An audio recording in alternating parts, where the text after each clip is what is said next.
dilanjutkan dengan paparan beliau, dan pada pukul 4, kira-kira pukul 4 sampai pukul 5 kita akan adakan sesi tanya jawab, dan acara kita akan selesai insya Allah pukul 5 nanti. Gitu. Baik, tanpa membuang-buang waktu, saya undang saja Ibu Aristiani untuk memoderatori diskusi kita sore ini. Silakan Ibu Ari. Baik, terima kasih Ibu Sonya. Sebelum kita masuk ke sesi pembicara, kita akan ada sambutan dulu ya dari Pak Toto ya, Bu Sonya ya. Oh iya, maaf Pak tadi. Silakan ya. Pak. Silakan Pak Toto, maaf. Oke, terima kasih Ibu Sonya dan Ibu Ari. Apakah suara saya terdengar? Terdengar sekali Pak. Terdengar. Oke, baik. Terima kasih. Hari ini saya akan memberikan sambutan ya, karena ini kebetulan tentang bahasa Jepang. Saya akan coba menggunakan sambutan bahasa Jepang dulu, baru kemudian bahasa Indonesia. Jujur saya sudah agak lama tidak menggunakan bahasa Jepang, jadi saya akan coba ya.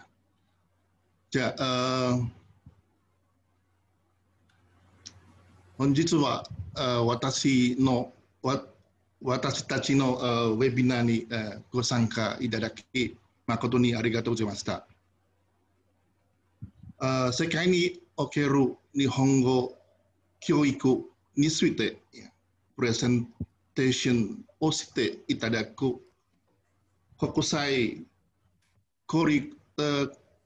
Koryoku Kikin no Imai Chie Sensei そして日本語を勉強している人たちは誰なのかについてお話していただくインドネシア大学言語学科のフィリア先生、本日はお忙しい中お越しいただき誠にありがとうございます。今回のウェビナーはインドネシア大学文学部による言語の研究、教育、そして翻訳について紹介するためにインドネシア大学文学部言語学科が催しました。今回のウェビナーが参加者にとって知識を得られる機会になれたらと思います。ぜひとも最後までウェビナーにご参加ください。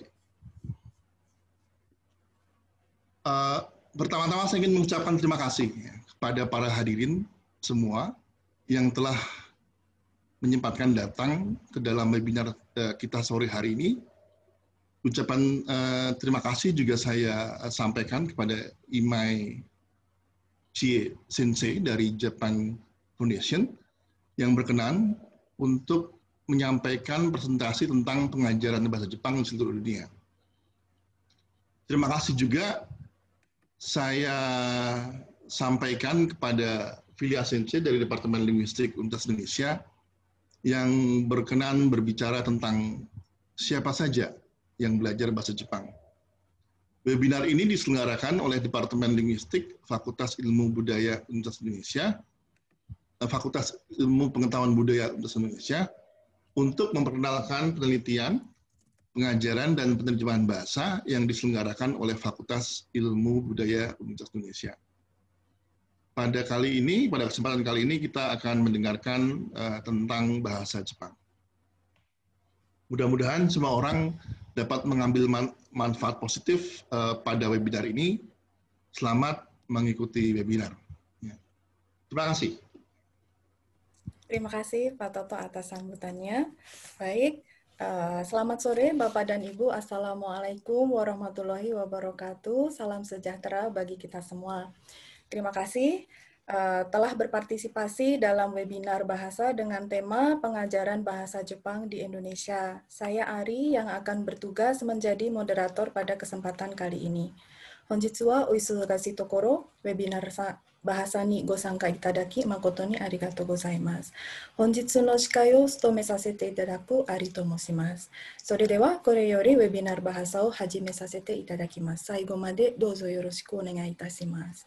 Hari ini di tengah-tengah kita telah hadir dua pembicara, yaitu Ibu Imai Chie dari The Japan Foundation Jakarta dan Ibu Filia dari Prodi Jepang, FIB UI dari Departemen Linguistik. Kemudian setelah nanti paparan dari kedua pembicara selesai, kita akan memasuki sesi tanya-jawab. Sebelumnya, saya akan memperkenalkan secara dari profil Ibu Imai. Konnichiwa wa gozaimasu ga, Imai sensei ni tsuite go shoukai sasete itadakimasu. Ibu Imai menyelesaikan pendidikan sarjana di Universitas JFO Berlin, Tokyo, dan menyelesaikan program master di Universitas Nasional Yokohama dengan pengutamaan pengajaran bahasa Jepang sebagai bahasa kedua. Kemudian, Ibu Imai juga mempunyai pengalaman mengajar di sekolah bahasa Jepang, baik di Jepang maupun di luar negeri, seperti Mongolia dan Islandia. Sekarang, Ibu Imai menjabat sebagai staf ahli bahasa Jepang di The Japan Foundation Jakarta. Beliau merupakan pakar di bidang pendidikan bahasa Jepang di luar negeri, persiapan untuk studi ke luar negeri, dan pengajaran bahasa Jepang pada pendidikan menengah. Baik, demikian selanjutnya mari kita dengarkan paparan dari Ibu Imai Chie yang akan membawakan Japanese Language Education in Asia and Support of the Japan Foundation. それではこれより今井千恵先生による Japanese Language Education and Support of the Japan Foundation についての講演に移らせていただきます。それでは今井先生、すみません。よろしくお願いいたします。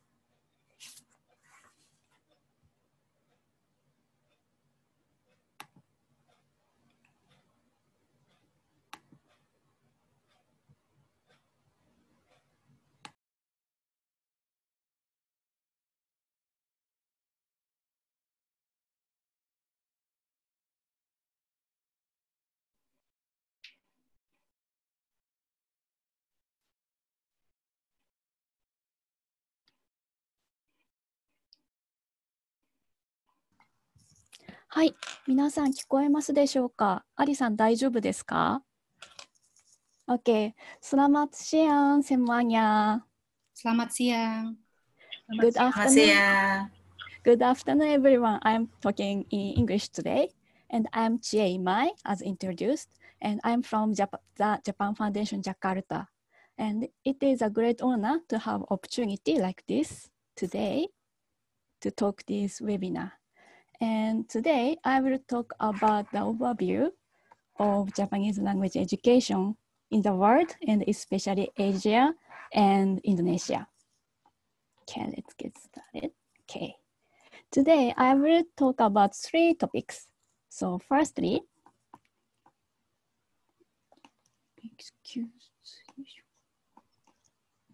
I need pointer. Okay, here. I will first introduce about the current situation of Japanese language education from survey 2080 by Japan Foundation. Then I will briefly show the advantages and difficulties of learning Japanese by their first language. Then finally, I will talk about what we do as a Japan Foundation for it. Okay. As myself, Ali-san already introduced myself, but I will introduce myself briefly too.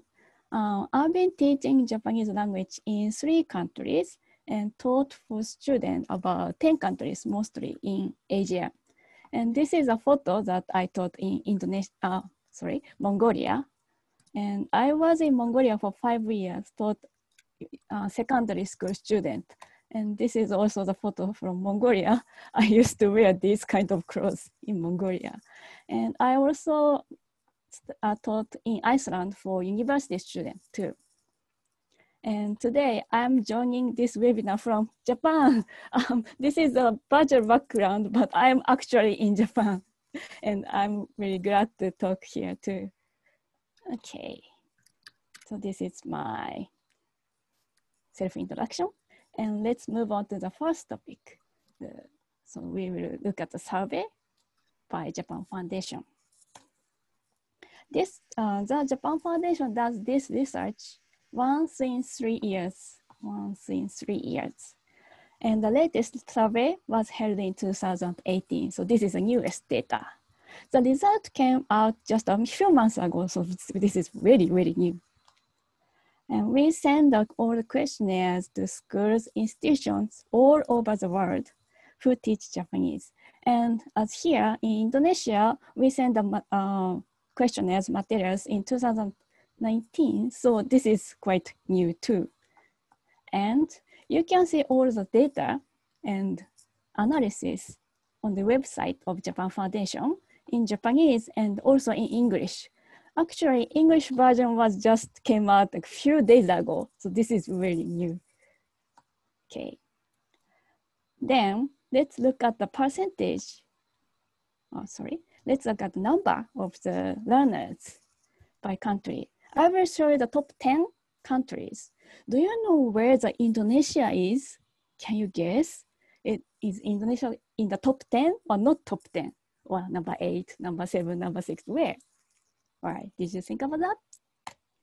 Okay, this is the top 10 countries. And first place is China. This is number of the students who study. And Indonesia is number 2. Did you know about this? And if you see the entire top 10 countries, 8 out of 10 countries is in Asia. So China, Indonesia, South Korea, Thailand, Vietnam, Taiwan, Philippines, and Malaysia. This is all Asian countries. So that means Japanese language is learned mostly in Asia. Okay, next data. Then look at the percentage who study. So I'll show you the China first as the biggest number of the students. So here, about 60% are studying in higher education. That means university students. So in China, in total here, and about 60% of the Japanese language learners in university. Okay. How about Vietnam? Vietnam is quite different, and 65% are studying in language school. Others means something like language school, so like LPK in Indonesia. And South Korea and Thailand is quite similar, and about 80% studies at the secondary school. That means like SMA, SMK, MA, or SMP in Indonesia. And here, how about Indonesia? I think you can guess easily. Okay, this is the graph. And mostly learned in SMA, SMK, or MA, maybe some of you know, and it is over 90%. I think this is a very outstanding percentage compared to other countries. Secondary school students learning Japanese a lot in Indonesia. Finally, the third data. I will explain the purpose of the Japanese language learning. For example, in China, so like pop culture, the first, and they want to study in Japan or get the like JLPT kind of stuff. So interests and career or work for reason. And on the other side, Vietnam, first two is about career, want to study in Japan, work in Japan. And in the third place, they are interested in the Japanese language itself. So this is a different two countries. How about Indonesia? So this is the data of Indonesia. Differs from the two countries. The first top reason is they interested in Japanese language itself. And second place is, I would say, pop culture, like anime, manga. And third place is history, literature, and arts. So this is quite similar from these two countries. Okay. I think most of the students study in SMK, SMR, and MR, as I said. So they are more interested in language and culture than like work, career, or at that point as a high school student. So from these data, I just show you 3 data, but I think it's very interesting. I think some of you didn't know that Indonesia is first too, number 2 of the Japanese language learner. And 90% of the Japanese language learner in Indonesia is high school student. And Indonesian people are studying Japanese because of these top 3 reasons is here. All right, so I'll move on to the next topic, and I will talk about from the other side of language learning, which is that from their mother language. So as you can imagine, your mother language or first language affect your language, second language learning. For studying Japanese also it affects. And as the big linguist, Selinka, is also pointed out this. And for studying Japanese, like Chinese language, Chinese speakers have advantage of knowing kanji. It's really, everyone know about this.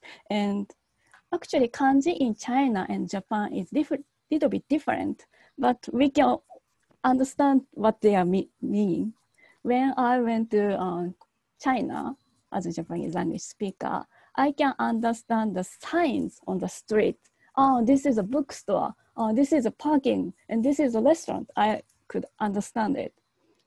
So for Chinese speakers, it's easy to learn.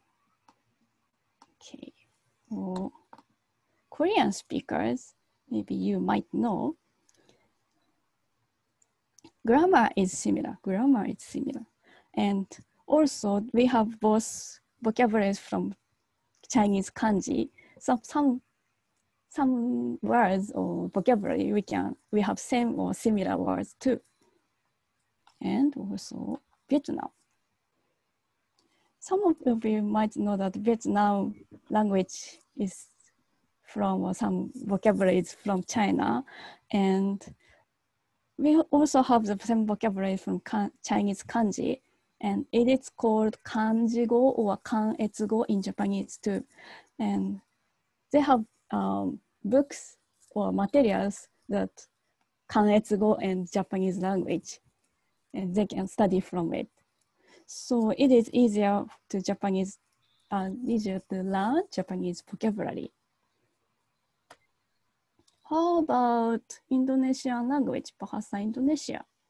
And I asked the staff in Japan Foundation, and I think pronunciation in Japanese is easy for Indonesian speakers.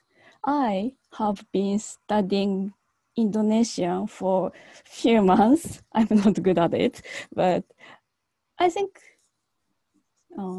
pronunciation of Indonesian language as Japanese speaker, it's not that difficult. I'm not good at pronunciation, but still I can somehow do it. So I think both Japanese language and the Indonesian language have similarity of pronunciation.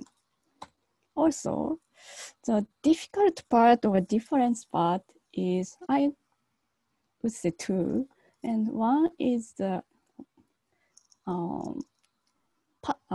past tense, like past tense. In Japanese, we have mashita, tabemashita, nomimashita, or deshita to show the past tense, or in English, was and studied shows the past tense. And I was quite surprised that Indonesian language didn't have this kind of conjunction, and they used some particular word to show that it is past tense. So that's the difference. And also, in the Indonesian language, there's no kanji, so you have to all remember kanji, and that's also difficult part. And yeah, when I was teaching in Mongolia, there's no kanji as well, so they are struggling with kanji too. But however, as we see earlier, 90% of Japanese language learners in Indonesia is SMR, SMK, MR, and it shows Japanese language is not difficult for Indonesian for some part, especially in the beginning. So for Indonesian people studies a lot, and there are opportunity to study in Japan. And you might know that Japanese government started a new visa system to work in Japan. It is Tokute Gino in Japanese. So chances of using Japanese is increasing both in Japan or in Indonesia. So I guess people who wants to study for work or career will increase in the near future. So now, in other words, now Indonesian people are interested in language and culture, so they study Japanese. But in near future, they will study Japanese for their work or study in Japan. So it will change soon, I think. Okay. Finally, I will introduce what we, Japan Foundation, do.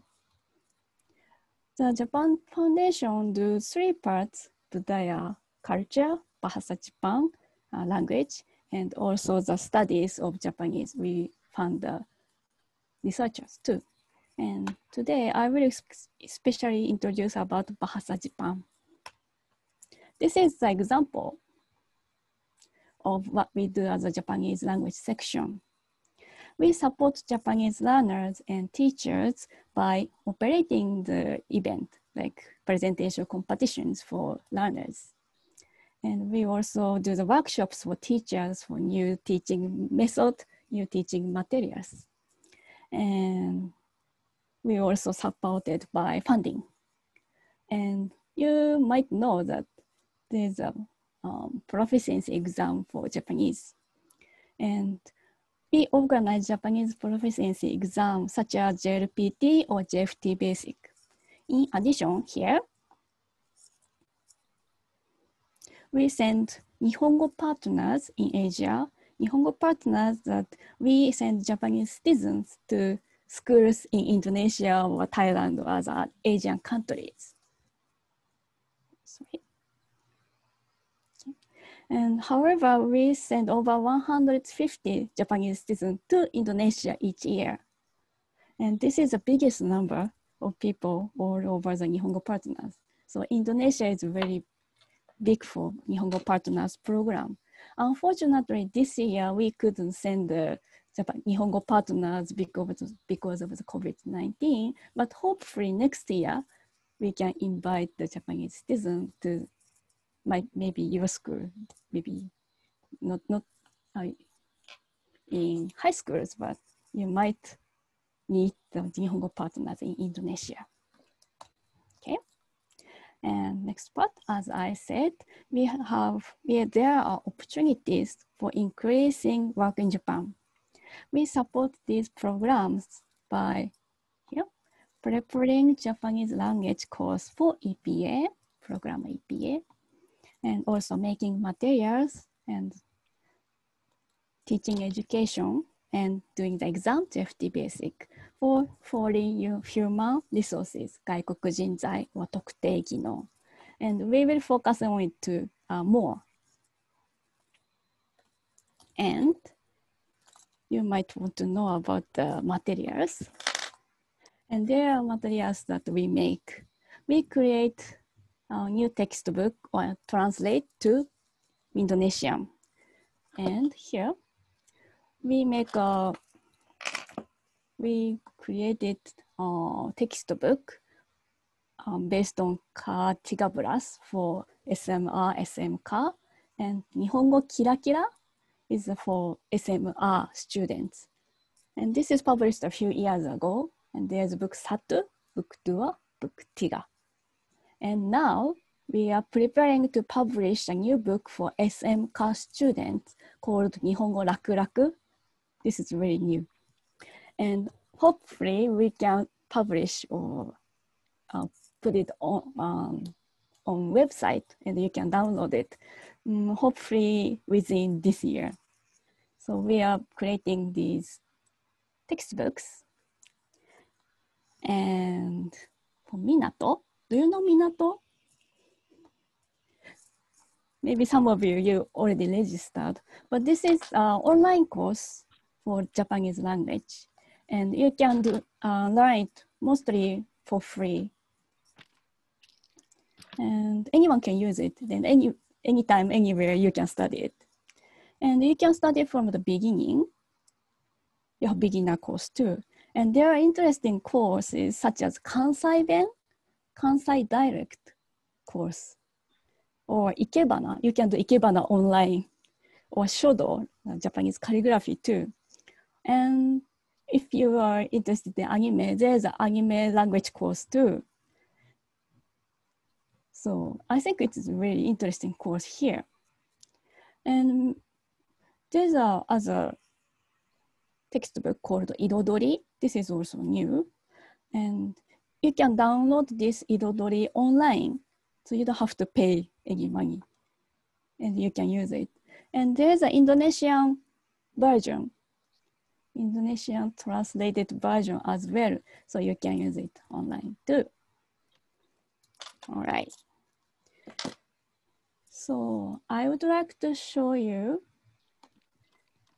some video. I hope it works. I'm using 2 computers about Minato that I introduced. And you can see the website as well. Okay, I hope it works.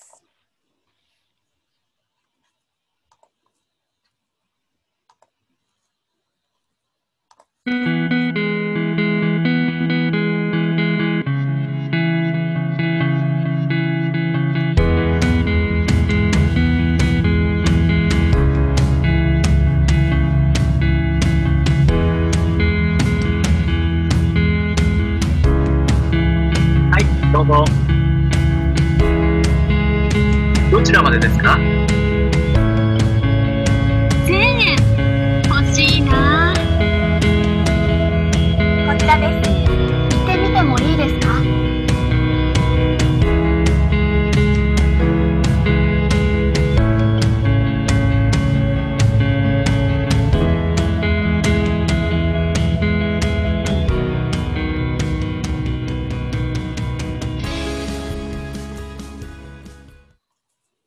？Okay.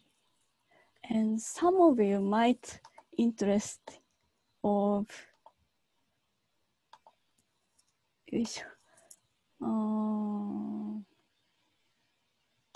Kado, the Ikebana, and I have a video for it. So I will also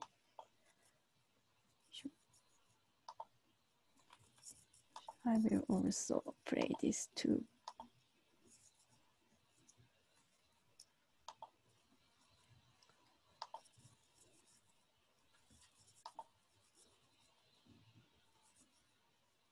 Sorry, I'm not quite good at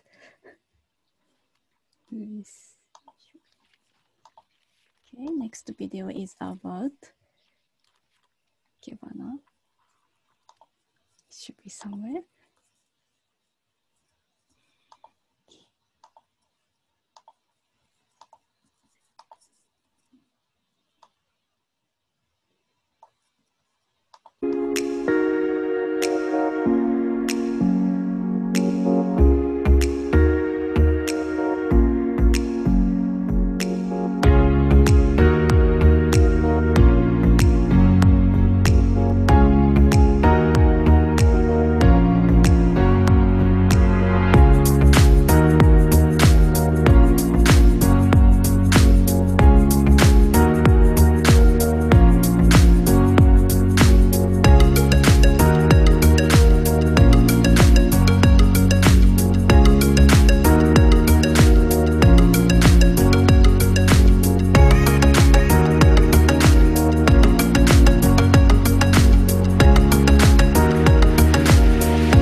Okay, thank you very much. As you see, you can also learn Japanese language, as well as you can also learn about Japanese culture.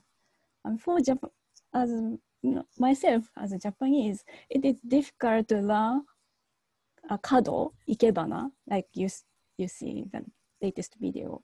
But you can still study in Indonesia. So I think it's very interesting.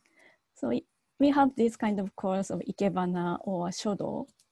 So you can please try it online. So I'll back to the share screen. So, all right. So actually, this is my end of the presentation. Today's materials here, and we have media. So please feel free to visit and subscribe. We have also website. We are thinking to renew the website too, so please wait. And you can see it on website. We have, of course, Facebook, YouTube, and Twitter, and Instagram. We sometimes do the Instagram live, so please follow on Instagram too. All right, and that's all for me. And thank you for today. Terima kasih banyak.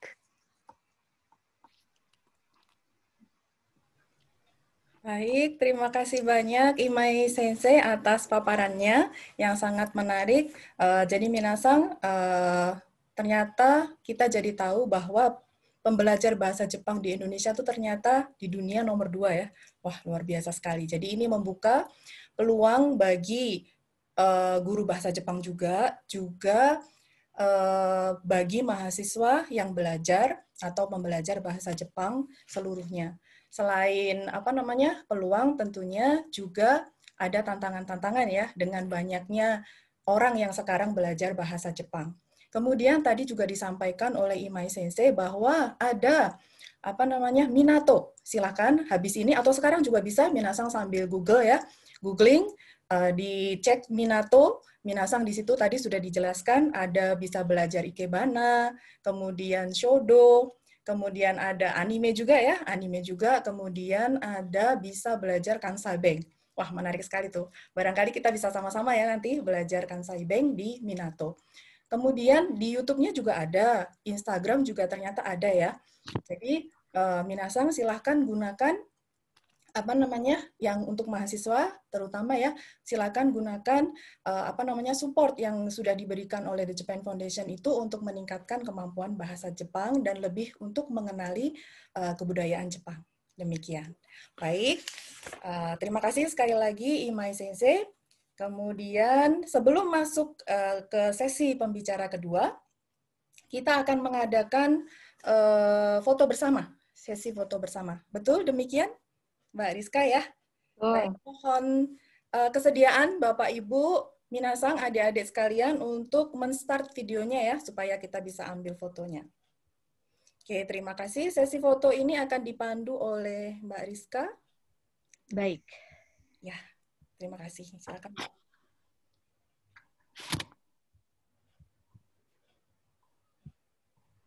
Ya, sekali lagi mohon Bapak Ibu dapat menyalakan kamera, mengaktifkan fitur video pada perangkat Bapak Ibu semua. Saya akan hitung sampai ke 3 karena ini ada 11 layar, maka mohon bersabar dan kesediaannya untuk selalu tersenyum. Oke, saya mulai dari yang pertama, 1, 2, 3. Oke. Yang kedua, 1, 2, 3. Terima kasih. Layar ketiga, 1, 2, 3. Terima kasih. Layar keempat, 1, 2, 3. Arigato. Layar selanjutnya, 1, 2, 3. Terima kasih. Layar ke-6, 1, 2, 3. Terima kasih. Ke-7, 1, 2, 3. Layar ke-8, 1, 2, 3. 9, 1, 2, 3. 10, 1, 2, 3.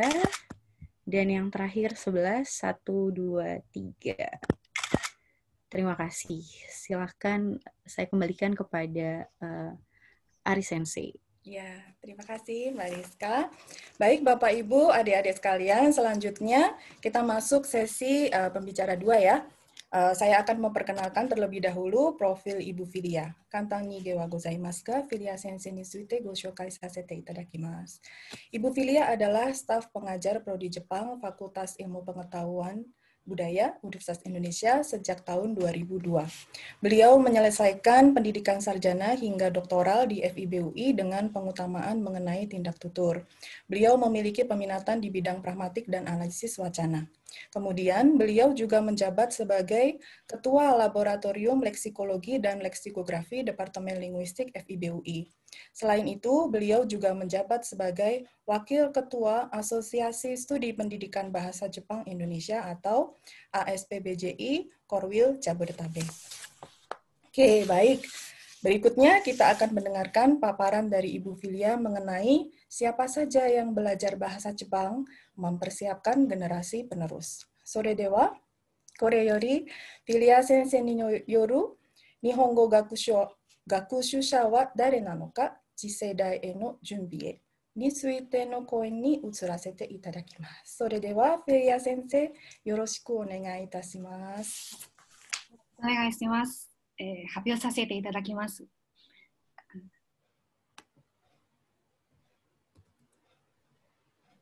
Assalamualaikum warahmatullahi wabarakatuh. Terima kasih untuk kesempatannya. Selamat sore. Saya mohon izin menyapa dosen-dosen Prodi Jepang yang sudah hadir di sini. Ada Lea Sensei, Didit Sensei, Ilma Sensei, dan siapa lagi ya? Endah Sensei.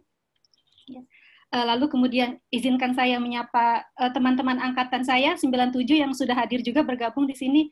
Ada Intan, ada Inong, kemudian mahasiswa Prodi Jepang yang saya sayangi, para alumni Prodi Jepang yang saya sayangi juga. Ya.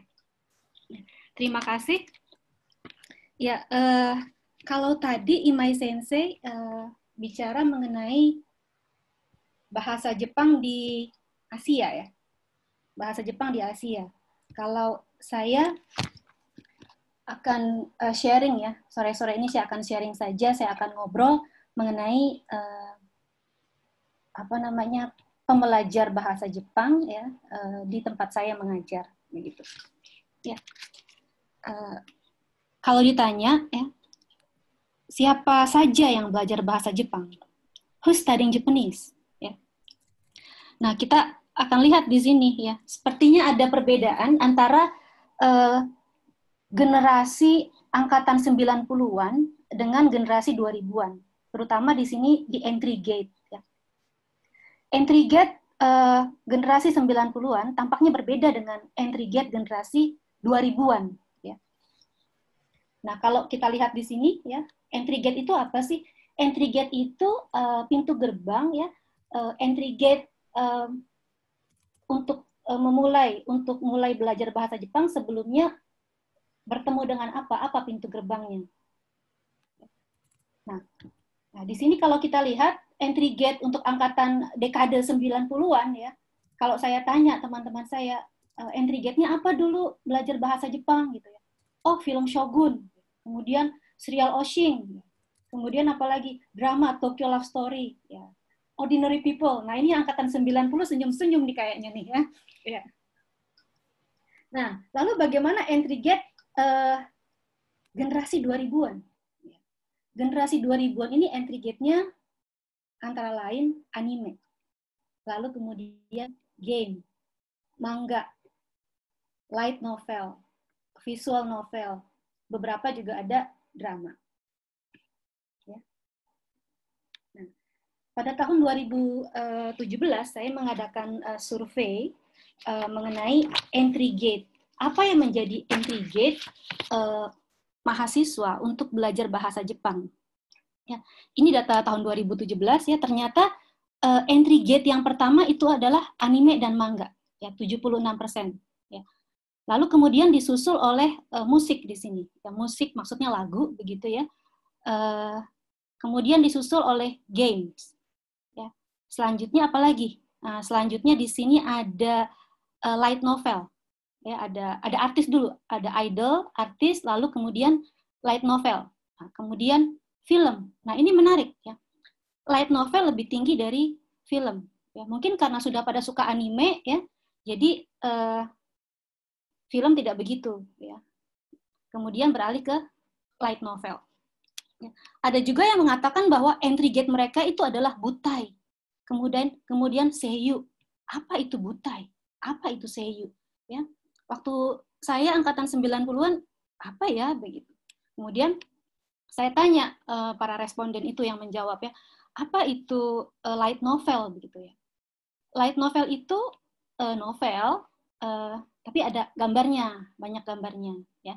Targetnya itu siswa SMP, SMA. Lalu entry gate berikutnya, butai. Butai itu apa? Nah, butai ini kalau saya tanya nih mahasiswa saya itu pertunjukan yang dari anime kemudian dibikin seperti teater dan disitulah mereka kemudian suka tentang itu dan menjadi entry gate untuk belajar bahasa Jepang di perguruan tinggi. Lalu apa lagi? Ada yang mengatakan seiyu ya. Seiyu, mereka berkenalan entry gate mereka dengan seiyu. Terus kemudian jadi ingin belajar bahasa Jepang lebih lanjut. Nah, seiyu di sini, seiyu itu pengisi suara ya, pengisi suara di anime. Biasanya suaranya tuh bagus-bagus ya. Sekarang nggak cuma suaranya aja yang bagus-bagus ya, tapi apa? Tampilannya juga. Jadi banyak nih mahasiswi-mahasiswi itu mengejar-ngejar seiyu ya. Jadi seiyu di anime ini terus dikejar lagi ke anime yang lain ya jadi fansnya begitu ya. Nah, kemudian pada tahun 2020 ya, saya mengadakan survei lagi, kuesioner. Ya, apa yang menjadi entry gate belajar bahasa Jepang? Ya, tadi kan 2017, sekarang 2020. Ya. Ternyata masih anime. Tapi agak geser nih. Kalau dulu anime sama manga, tahun 2020 dengan responden yang lebih banyak, itu yang kedua budaya Jepang. Kenapa budaya Jepang? Ketika saya tanya, ternyata mereka sebelum masuk ke prodi Jepang, belajar bahasa Jepang, mereka sudah pernah pergi ke Jepang.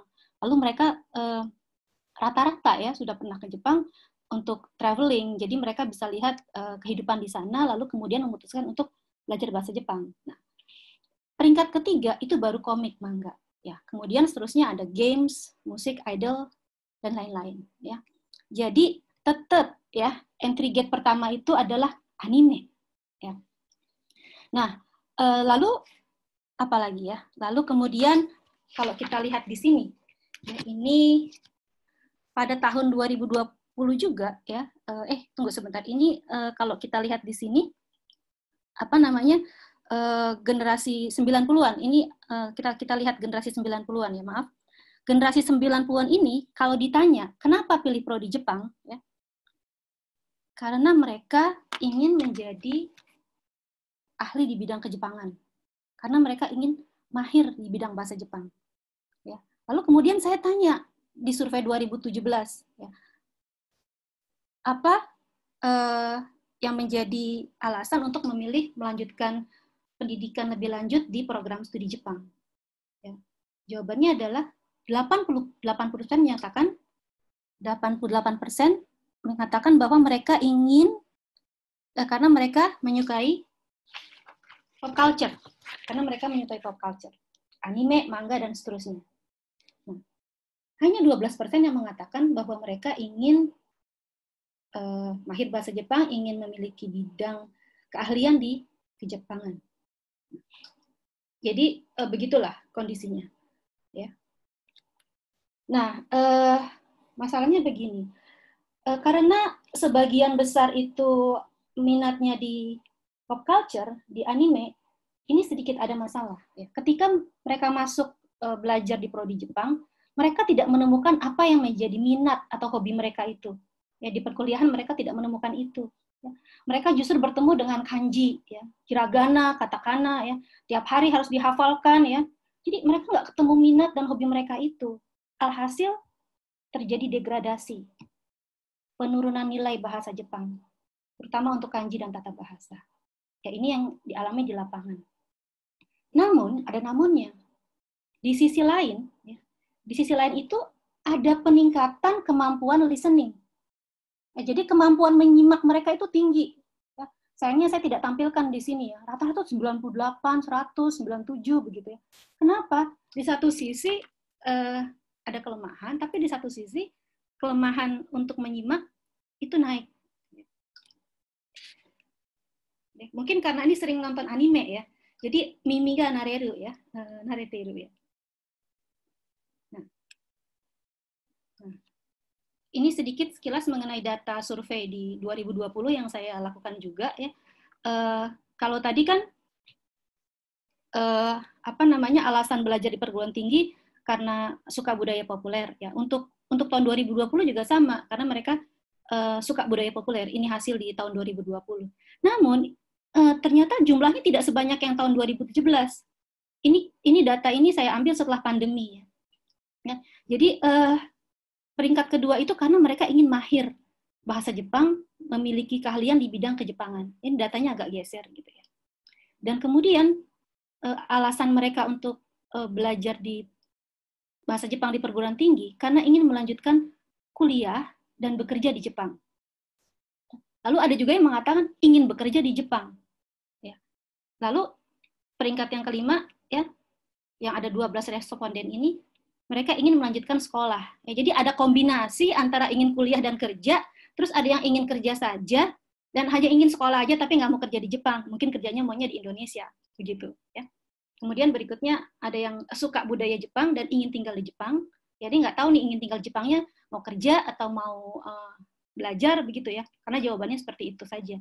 Dan kemudian yang nomor 7 ingin pergi ke Jepang, udah ingin pergi ke Jepang aja, dia nggak bilang apa mau bekerja atau mau belajar, apa mau jalan-jalan aja ya, makanya masuk prodi Jepang gitu ya. Ya baik. Nah karena apa ya? Karena pembelajar ini banyak yang suka pop culture dan terutama anime ya. Jadi kan siapa sih orang-orang ini? Orang-orang yang entry gate-nya anime, ya orang-orang yang belajar bahasa Jepang ini. Jadi mungkin ada baiknya ketika dalam pengajaran kita menyelipkan anime. Ya, saya rasa ini juga ada nilai positifnya ya. Selain pemahaman kosakata, ungkapan, ujaran gitu ya. Jadi lebih mudah dipahami dalam suatu konteks yang utuh. Ya. Konteks bahasa, konteks non-bahasa, visual, ekspresi, dan situasi. Nah, kebetulan di sini pas betul nih. Shikari benkyou shite oide ya. Jadi sekalian kasih nasihat ya. Belajar yang benar ya. Gitu. Jadi di situ ada adverbianya kita sekalian ajarkan, ada kanjinya juga ya. Bagi yang nggak suka kanji, ngelihat kanji muncul di anime, ya mungkin hatinya akan luluh gitu ya dan jadi mencintai kanji gitu. Ya. Lalu kemudian di sini kita bisa lihat juga sisipan atau selipan anime ya. Di situ kita lihat juga tata bahasanya gitu. Kenapa shiteiru di situ ya? Kenapa bentuk teiru ya? Kenapa kemudian di situ ada partikel ne? Kemudian apalagi ada kanjinya juga. Oh, kanji kami kayak begitu ya, dan seterusnya. Jadi untuk di level dasar mungkin ini bisa dijadikan semangat gitu ya supaya mereka tertarik untuk terus belajar. Nah itu sekarang tadi kan mengenai entry gate nih ya, entry gate. Sekarang mengenai survei ya. Survei apakah mereka sebelum masuk prodi Jepang sudah belajar bahasa Jepang atau belum? Ternyata 76% sudah pernah belajar. 24% belum pernah belajar sama sekali. 76% ini kalau kita lihat mereka pernah belajar bahasa Jepang di mana saja gitu ya. Ada yang di sekolah, ada yang kursus dan otodidak. Ya. Jadi ini bervariasi juga pernah belajarnya. Ya. Nah ini juga. Ya. Jadi ketika saya menemukan katakanlah mahasiswa baru, karena kebetulan saya ngajar mahasiswa baru semester 1 bahasa Jepang 1. Di situ saya menemukan kemampuan bahasa Jepang yang heterogen. Ya. Bisa dibayangkan ada mahasiswa semester 1 ya, baru masuk nih bahasa Jepang 1, sudah punya N1. N1 itu ya, itu adalah level tertinggi dalam kemahiran bahasa Jepang dalam JLPT ya. Kemahiran bahasa Jepang tertinggi itu N1 yang menguasai berapa? Menguasai 10.000 lebih ya, 10.000 dan 10.000 lebih kosakata dan 2.000 kanji. Ya, itu mahasiswa baru loh, ada yang punya N1. Kemudian ada juga yang punya N2. Dia bisa berapa? Dia bisa 8.000 kosakata dan 1.000 kanji. Ada yang punya N3. N3 apa tuh? N3 tuh kalau nggak salah berapa sih? 10.000, 8.000, 6.500 ya. Ya, terus kanjinya berapa? Kanjinya 650. Kira-kira itu ya. Dan seterusnya level 4, level 5. Bisa dibayangkan ya, ketika mau ngajar bahasa Jepang ya, mau ngajar hiragana, nani-naniwa, nani-nani des gitu, anaknya punya N1 ya. Lalu kemudian Anda juga nih yang saya hadapi sekarang nih. Dia sudah pernah tinggal di Jepang selama 6 tahun. Ya, dia SD-nya di Jepang, ikut bapaknya diplomat ya. Kemudian ada juga yang pernah SMP di Jepang. Ya. Jadi di satu kelas ya, satu angkatan lah ya. Itu variasi. Ada juga yang pernah SMA di Jepang.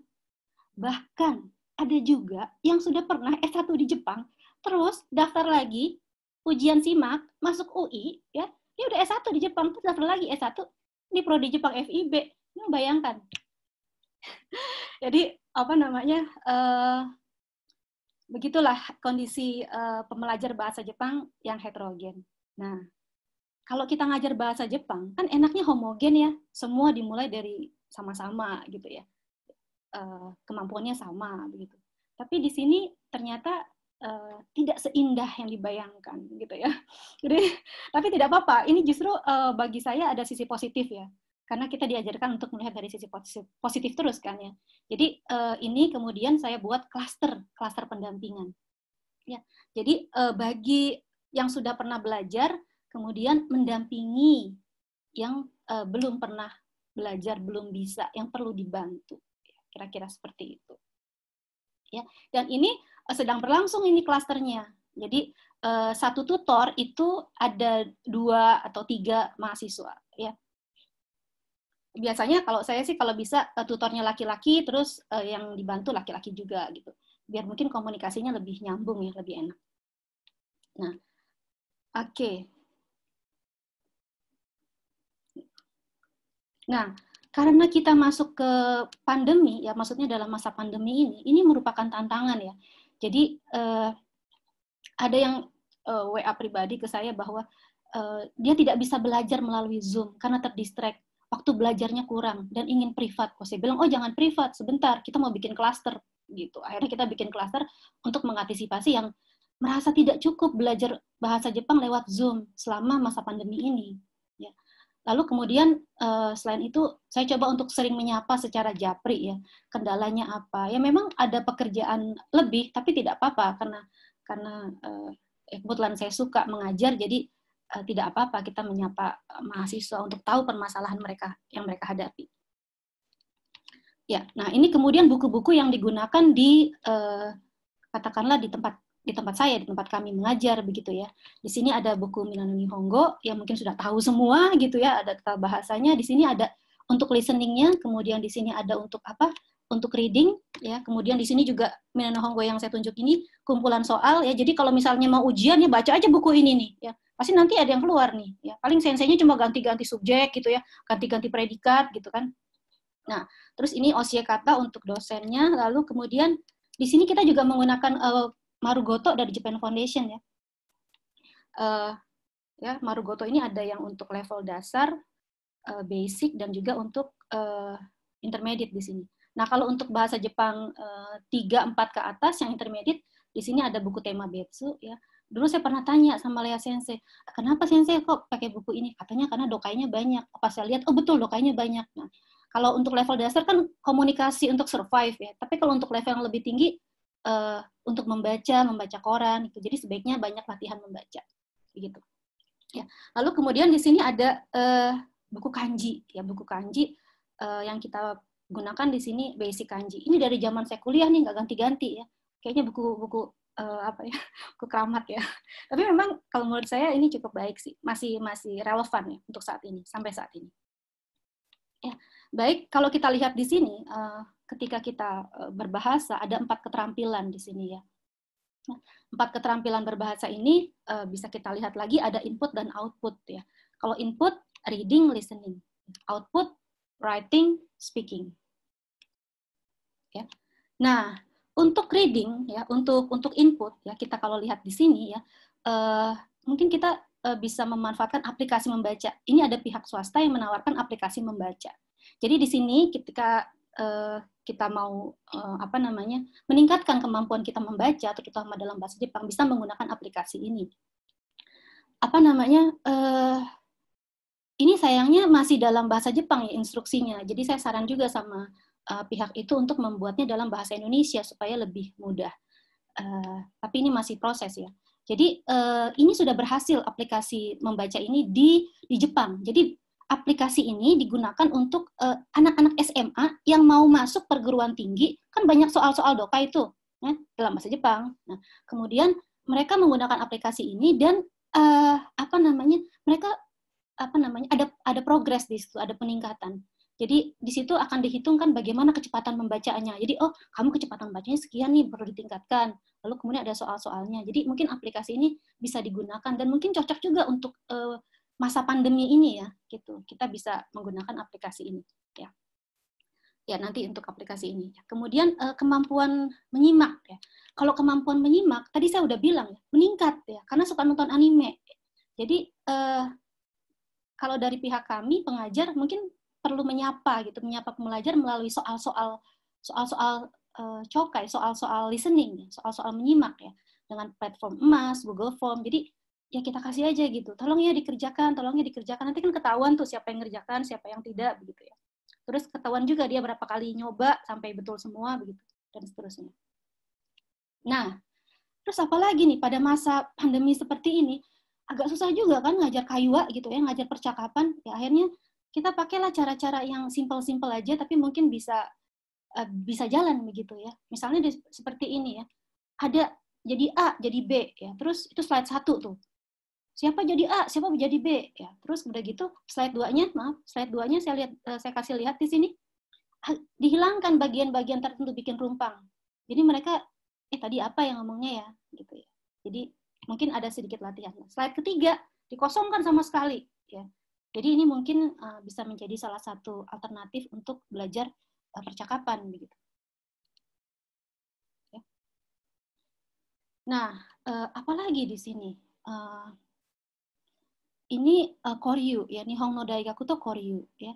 Jadi pada bulan Oktober ini ada rencana ya, di luar jam kuliah ini ya. Bagi yang bersedia saja kita bikin kelompok belajar percakapan ya. Jadi kebetulan ada teman saya yang juga mengajar di Jepang, di sebuah universitas di Jepang. Dia mengajar bahasa Indonesia di Ritsumeikan Daigaku. Lalu kemudian ada rencana untuk Koryu. Jadi mahasiswa kami dan mahasiswa beliau, ya, jadi Zoom, ya, kemudian belajar Benkyokai percakapan begitu. Karena mereka belajar bahasa Indonesia, di sini belajar bahasa Jepang. Jadi masing-masing ada kebutuhan begitu. Ya, ini bisa menjadi salah satu solusi selama kita masa pandemi ini. Ya, jadi kalau dulu kan kita mau mendatangkan native biayanya mahal ya, belum visanya, belum izinnya, belum nanti supirnya, belum apartemennya. Kalau sekarang itu agak terbuka gitu. Ya, agak terbuka dalam arti kita bisa mengakses itu. Ya, bahkan ada teman saya yang volunteer, dia guru di Jepang ya, sempat ke sini sebagai volunteer. Kemudian balik lagi ke Jepang karena pandemi, saya bilang, kita bikin lagi yuk, Benkyokai. Jadi bisa ada dua skema, yang satu dengan mahasiswa, yang satu lagi dengan guru-guru di Jepang begitu, volunteer. Ya, mungkin ini bisa jadi salah satu pertimbangan begitu. Nah, kalau ini dulu ya, sebelum masa pandemi, saya suka ngajak anak-anak untuk belajar bersama di ruang terbuka. Mungkin kan ganti suasana gitu ya, kalau di dalam kelas ya udah biasa, coba deh di luar. Nah, tapi biasanya ini untuk kuliah pagi ya, jam 8. Kalau udah jam 10 panas ya. Ini mereka siap-siap aja bawa payung, sebenarnya sih belum panas-panas juga, cuma pengen gaya-gayaan aja gitu ya. Jadi kalau untuk kuliah pagi jam 8 itu bisa ya belajar seperti ini. Masih wangi-wangi rumput di UI gitu yang masih segar, masih hijau gitu ya. Saya jadi kangen nih sama kampus ya. Kira-kira begitu. Nah, tadi sudah disampaikan oleh Imai Sensei mengenai Minato ya. Betul, Minato ini memang support dari Japan Foundation ya. Yang sebenarnya juga ingin saya sampaikan, tapi kebetulan tadi sudah disampaikan juga oleh Imai Sensei.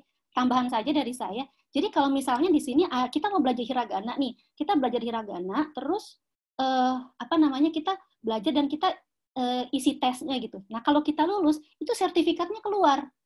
Nah ini yang menarik ya. Jadi kita bisa dapat sertifikat dari Japan Foundation dengan belajar melalui Minato. Ya ini promosi sekalian ya. Jadi supaya mengurangi beban saya juga dalam mengajar, begitu ya. Ya. Jadi begitu juga dengan soal-soal yang lain, tata bahasa dan seterusnya. Nanti saya sarankan untuk pembelajar bahasa Jepang mungkin udah mulai melihat-lihat ini ya. Lumayan dapat sertifikat ya. Tanpa kursus ya. Wah, maaf ya ini kalau menjadi buat yang les-les privat ya. Ya, baik. Nah, kami juga punya asosiasi di sini ya, Asosiasi Studi Pendidikan Bahasa Jepang Indonesia. Bagi yang ingin mengajar bahasa Jepang nantinya, mungkin bisa ikut asosiasi ini. Bagi yang sudah lulus mungkin ya bisa ikut asosiasi. Di sini kan ada info-info. Nanti bisa ngajar di tempat mana saja begitu. Bisa di universitas yang lain gitu ya. Kan tidak hanya UI, banyak di sini universitas yang ada bahasa Jepang ya, lalu tempat les, pelatihan dan seterusnya. Jadi saran saya sih gabung di asosiasi ini ya. Dan tiap 2 bulan sekali ya kalau tidak salah kita ada Benkyokai juga dengan Japan Foundation mengenai pengajaran bahasa Jepang, metode, teknik, hal-hal apa yang mutakhir begitu. Ya. Nah, setelah itu, ini kembali ke pembelajar bahasa Jepang. Ya. Pembelajar bahasa Jepang di tempat kami ya kebetulan ada kesempatan untuk studi di Jepang ya, kurang lebih ada yang 1 tahun ya, ada yang 10 bulan begitu ya. Jadi universitas mana aja yang ada di prodi Jepang begitu, yang kira-kira kita bisa pergi ke Jepang dapat beasiswa kalau IPK-nya bagus. Ada syarat nih kalau IPK-nya bagus. Ada Chiba University, Kumamoto University, ada Yamanashi University, Fukui, Ritsumeikan University, Nanzang University, Asia University. Ya. Jadi kalau minasang nanti IPK-nya bagus ya, ini sekalian nih karena ada mahasiswa-mahasiswa yang nonton ya. Jadi bahasa Jepangnya harus A, ya. IPK-nya harus tinggi. Ya. Kalian akan bersaing dengan teman-teman kalian sendiri untuk bisa studi di Jepang. Nah, ini juga ada Waseda University, Osaka University, Soka University, Kyoto University, Yamaguchi University, Nara University, Nara Women's University, Sophia University. Jadi kurang lebih ada 14. Tapi perlu digarisbawahi, kalau yang dari nomor 1 sampai nomor 1 sampai nomor 7 itu tiap tahun ada. Nah, kalau yang nomor 8 sampai 14 itu kadang datang, kadang enggak formulirnya gitu. Tapi tidak usah khawatir ya. Mahasiswa itu lebih kreatif. Biasanya mereka datang ya udah ke IO, udah cari universitas yang mereka inginkan, lalu ke saya, biasanya ke Lea Sensei juga, ke teman-teman yang lain minta rekomendasi. Jadi mereka udah cari sendiri di IO begitu ya. Jadi nggak usah khawatir ya, mahasiswa pembelajar di tempat kami itu banyak beasiswanya, insya Allah gitu. Nah, terus ya, itu kan tadi udah pergi tuh ke Jepang ceritanya ya, terus balik kemudian lulus kemudian di situ saya tanya juga, setelah lulus dari prodi Jepang, berapa lama masa tunggu sampai memperoleh pekerjaan? Ini penting. Ya, ternyata ada yang bilang sebulan, ada yang bilang 2 bulan, ada yang bilang 3 bulan, ada yang bilang waktu sidang udah dapat kerjaan gitu, ada yang bilang sebelum lulus udah kerja gitu ya, ada juga yang 1 tahun ya, tergantung ini ya, tapi tidak banyak begitu. Ini survei tahun 2020 dengan 43 responsis. Ya mungkin karena kerja ya, jadi baru 43 orang yang balas gitu ya. Ya, perlu diteruskan. Nah, terus ya, kadang suka ada yang tanya enggak, kita belajar bahasa Jepang, terus mau kerja di mana? Itu yang suka bikin galau nggak sih? Kita belajar bahasa Jepang terus kerjanya di mana? Ini survei tahun 2020 ya, jadi lulusan prodi Jepang, katakanlah prodi Jepang di tempat kami, tapi bukan berarti hanya untuk di tempat kami. Ini juga bisa untuk teman-teman yang belajar di tempat lain ya, bahwa belajar bahasa Jepang itu nanti lulusan kami itu lulusan prodi Jepang itu bekerjanya ada yang di KBRI Indonesia yang di Tokyo. Kemudian ada juga kedutaan besar Jepang yang ada di Jakarta. Ada juga yang di konsulat jenderal. Ini saya tanya, kamu kerja di mana sekarang? Di konsulat jenderal di Osaka. Terus di mana sekarang? Konsulat jenderal Jepang yang di Surabaya. Ada juga yang kerja di JASO. Ada juga yang jadi PNS. Ya, tapi dia bilang masih mengurus yang terkait dengan Jepang. Ada juga di LIPI. Ini di LIPI 2 orang nih, ya, jadi peneliti. Terus dapat beasiswa juga dari LIPI untuk S2 di Jepang, begitu ya. Nah, itu ya, jadi di bidang pemerintahan kita juga bisa bekerja, ya. Bahkan lebih disukai karena lulusan FIB, katakanlah yang budaya ini, itu mengerti budaya, tidak mengerti bahasanya, mengerti budayanya. Iyalah, masa mau jadi diplomat Jepang, ya harus tahu bahasa atau budaya ya. Ya bisa aja sih dari HI, tapi kan mungkin terlalu umum gitu. Oh ya, saya ingatkan juga untuk mahasiswa prodi Jepang, ya, untuk pembelajar bahasa Jepang, jangan lupa untuk menguasai bahasa Inggris yang baik juga, ya. Karena untuk beasiswa-beasiswa yang tadi saya sampaikan itu ada syarat TOEFL. Jadi tidak hanya JLPT-nya, tidak hanya si sertifikat bahasa Jepang, tapi juga TOEFL-nya. Karena biasanya diminta TOEFL dulu, ya. Nah, kalau kita ada JLPT berarti kita ada nilai lebih gitu ya. Takutnya kan ada yang apply juga tuh dari fakultas lain begitu. Nah, fakultas lain punyanya TOEFL aja. Kalau mahasiswa prodi Jepang punya TOEFL dan JLPT, kita lebih unggul. Kita akan yang kepilih gitu. Nah, itu tadi ya. Oke, sekarang saya tadi sih agak sedikit geser nih. Sekarang untuk lulusan Jepang selain bekerja di pemerintahan tadi ya, yang diplomat, yang di kedutaan, terus kerjanya di mana? Mereka banyak mengajar bahasa Jepang di universitas di Jepang. Ya, universitas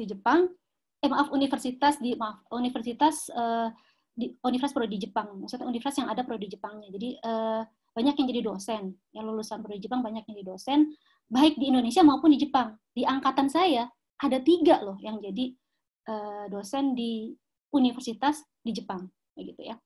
Jadi bisa jadi dosen, guru bahasa Jepang ya, instruktur ya, baik di baik di kursus, baik di guru SMA begitu ya, dan seterusnya. Privat juga bisa ya. Lalu apalagi ada yang bekerja di, nah ini menarik ya. Jadi lulusan prodi Jepang itu bekerja di perusahaan Jepang yang ada di Jepang dan juga ada di negara lain. Ya, perusahaan Jepang kan tidak hanya ada di Jepang ya, ada juga yang di Kuala Lumpur. Ya, jadi ada mahasiswa saya yang bekerja, lulusan ya, yang bekerja di Entity Communication yang ada di Jepang dan yang ada di Kuala Lumpur. Ya, jadi ruang kita tidak terbatas gitu. Ya. Kemudian ada juga ya, dia bekerja di perusahaan Jepang yang ada di Jepang. Ya. Terus ternyata ternyata kemudian dia pindah di perusahaan perusahaan asing yang ada di Jepang. Ya. Ternyata perusahaan itu milik New Zealand. Nah, kemudian sekarang dia dipindahkan ke New Zealand, padahal dia prodi Jepang gitu. Ya, jadi tidak harus Jepang melulu ya, bisa bekerja di perusahaan asing yang ada di Jepang juga, kemudian dipindahkan ke negara-negara lain. Ya. Ada juga yang bekerja di Indonesia di perusahaan Jepang seperti Mitsubishi, kemudian di sini bisa ada yang di game community manager, ada juga yang di Shopee Internasional, bagian content writer, ya. Kemudian ada juga yang di mana di sini ada juga yang di perusahaan collection piutang Jepang dan seterusnya. Ya. Lalu biasanya nih untuk meningkatkan level setelah lulus S1 mereka itu Mereka itu melanjutkan S2, ya. Apply beasiswa S2 di Jepang. Nah, dari situ, dari S2, kemudian mereka setelah lulus bekerja di Jepang. Itu biasanya kalau untuk meningkatkan level. Dan ini juga kalau saya lihat di survei ya, beberapa mahasiswa mengatakan bahwa mereka ingin kuliah di Jepang. Jadi masuk prodi Jepang karena ingin kuliah di Jepang. Jadi S1-nya di Indonesia, mungkin karena masih kondisi yang seperti ini, lalu kemudian S2-nya di Jepang. Lalu saya bilang juga begini, kita juga tetap semangat ya, karena kita sabar aja deh, ya 4 tahun ke depan kita berdoa semoga keadaan ini membaik ya. Kalau 4 tahun ke depan keadaan membaik ya, Jepang itu sepertinya memerlukan tenaga kerja dari negara lain, katakanlah dari Indonesia begitu. Kenapa? Karena ya sekarang saja piramidanya sudah terbalik, ya. Angka kelahiran menurun, apalagi nanti 4 tahun ke depan. Ya, mungkin banyak orang yang takut untuk menikah karena ketidakpastian ini, takut punya anak begitu. Nah, berarti kan ada pihak yang memerlukan tenaga kerja dari Indonesia, misalnya ke Jepang begitu. Ya. Jadi bersabar saja, tetap semangat, tetap belajar yang rajin ya. Nah, ini masih tentang lulusan-lulusan itu di mana saja bekerjanya. Ini data terbaru tahun 2020. Ya, ya jadi nanti minasang jangan khawatir begitu ya. Lulusan Jepang kerja di mana? Ya, ada juga yang di perusahaan India begitu ya. Oke, ada juga nih Bank of Tokyo. Ini ada mahasiswa yang kerja di Bank of Tokyo yang di Jakarta dan juga ada di Bank of Tokyo yang di Tokyo gitu. Nah, terus ya, after graduating and working, what is the most thing? Ya, jadi apa sih nih setelah lulus bekerja? Kita dapat input kan dari mereka. Setelah lulus terus kerja, hal apa yang paling diperlukan di dunia kerja menurut kalian? Nah, ternyata ya, ini ada 43 respons di sini yang mengatakan bahwa yang penting itu adalah level bahasa Jepangnya. Nah, minimal N2 lah katanya begitu. Ya. Wah, tawar deh N3 gitu ya. Lalu kemudian ini bahasa keigo, teinego, songkeigo, bahasa hormat ya. Itu diperlukan katanya. Terus kelancaran bahasa dan sosial itu perlu. Bahasa Jepang bisnis katanya. Bicara, speaking ya, kemampuan menulis, bercakap-cakap, penerjemahan, skill bahasa, keigo. Kalau saya lihat ya di sini ya, banyak yang mengatakan bahwa yang penting itu adalah bahasa hormat gitu ya. Bahasa hormat, kemudian songkeigo itu ya bahasa honorific ya, dan apalagi dan bahasa Jepang bisnis korespondensi. Nah, di sini menarik ya mengenai bahasa hormat, bahasa honorific. Itu kan ada tuh bahasa honorific di bab 45 dan bab 50. Ayo mahasiswa Jepang, ada di bab 45, 50 Minna no Nihongo. Nah, itu taruhnya paling belakang ya. Kenapa ditaruh paling belakang ya? Kadang saya mikir, ini yang bikin buku bingung kali ya. Mau ditaruh tapi susah, nggak ditaruh tapi perlu gitu ya. Akhirnya taruh aja deh tapi paling belakang gitu ya. Tapi ternyata itu justru yang paling diperlukan. Ternyata katanya. Ya. Baiklah. Jadi apa yang perlu dipersiapkan? Ya tadi saya rasa sudah dipaparkan satu-satu ya apa yang perlu dipersiapkan. Dan apa namanya? Mungkin ke depannya dengan masukan-masukan dari jawaban-jawaban kuesioner ini kita bisa menyusun kembali apa yang lebih diperlukan di dunia nyata tentang pembelajaran bahasa Jepang. Baiklah, terima kasih. Arigatou gozaimasu. Terima kasih banyak Ibu Filia atas pemaparannya, sangat menarik. Mulai dari minat kenapa belajar bahasa Jepang itu ingin belajar bahasa Jepang, kemudian ada tracer studi juga ya, kemudian terakhir tadi juga sudah disampaikan ternyata yang dibutuhkan di dalam dunia kerja nyata itu seperti ini loh. Mungkin itu bisa jadi masukan yang sangat berharga bagi minasang ya, terutama yang belajar bahasa Jepang, juga bagi guru-guru bahasa Jepang ya. Kita harus mungkin menambah untuk mempersiapkan supaya mahasiswa nanti untuk ke depan bisa bersaing dengan orang lain begitu. Baik, Bapak dan Ibu, tadi yang generasinya Tokyo Love Story, oh ya, Ibu Filia termasuk generasi Tokyo Love Story ya. Generasinya Demon Slayer. Oke, baik. Sangat menarik Ibu Filia, terima kasih. Baik, Bapak, Ibu, adik-adik sekalian, selanjutnya kita akan memasuki sesi tanya-jawab ya. Sore dewa koreyori, shitsugi oto ni utsurasete itadakimasu. Saya akan membacakan pertanyaan dari Bapak, Ibu, dan adik-adik sekalian yang telah masuk kepada kami. Yang pertama, kepada ini mungkin bisa Imai Sensei no shitsumon desu. Imai Sensei, mungkin bisa Filia Sensei nanti juga membantu menjawab ya. Imai Sensei, yoroshii deshou ka? Baik, kalau misalnya belum ada respon dari Imai Sensei, nanti mungkin bisa Vidya Sensei dulu ya. Maaf, saya belum pernah belajar bahasa Jepang. Kalau tidak, bisa tidak kalau saya mau belajar untuk keperluan pariwisata, jadi tidak belajar kanjinya, begitu. Bagaimana mungkin Vidya Sensei bisa membantu? Ya, karena begini, itu kan untuk keperluan pariwisata ya.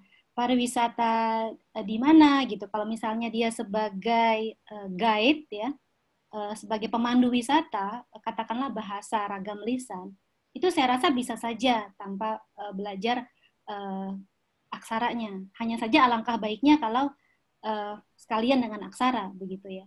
Tapi kalau memang yang menjadi target tujuan dia adalah bahasa lisan ya, bisa saja, tapi ya dia tidak bisa lebih jauh untuk untuk lebih lincah geraknya karena terbatas pada tulisan romaji. Nah, kalau misalnya dia bekerja di travel, katakanlah di desk di meja yang berkaitan dengan email ya, menerima customer, menerima tamu-tamu ya. Tamu-tamu itu kan nulisnya dalam bahasa Jepang. Di situ ya mungkin akan ada kendala. Saya rasa sih bisa saja, tapi mungkin ada keterbatasan. Ya, tapi tidak apa-apa, dicoba saja dulu yang tanpa aksara ya, nanti bisa dirasakan gitu ya, bisa dirasakan ada yang perlu ditambah atau kekurangannya di mana. Baik.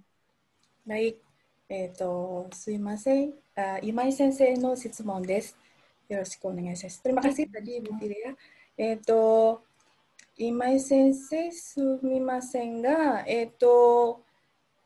日本語では、男性と女性の、日本語というのは、違いますか？そうですね。日本語で話しますか？はい。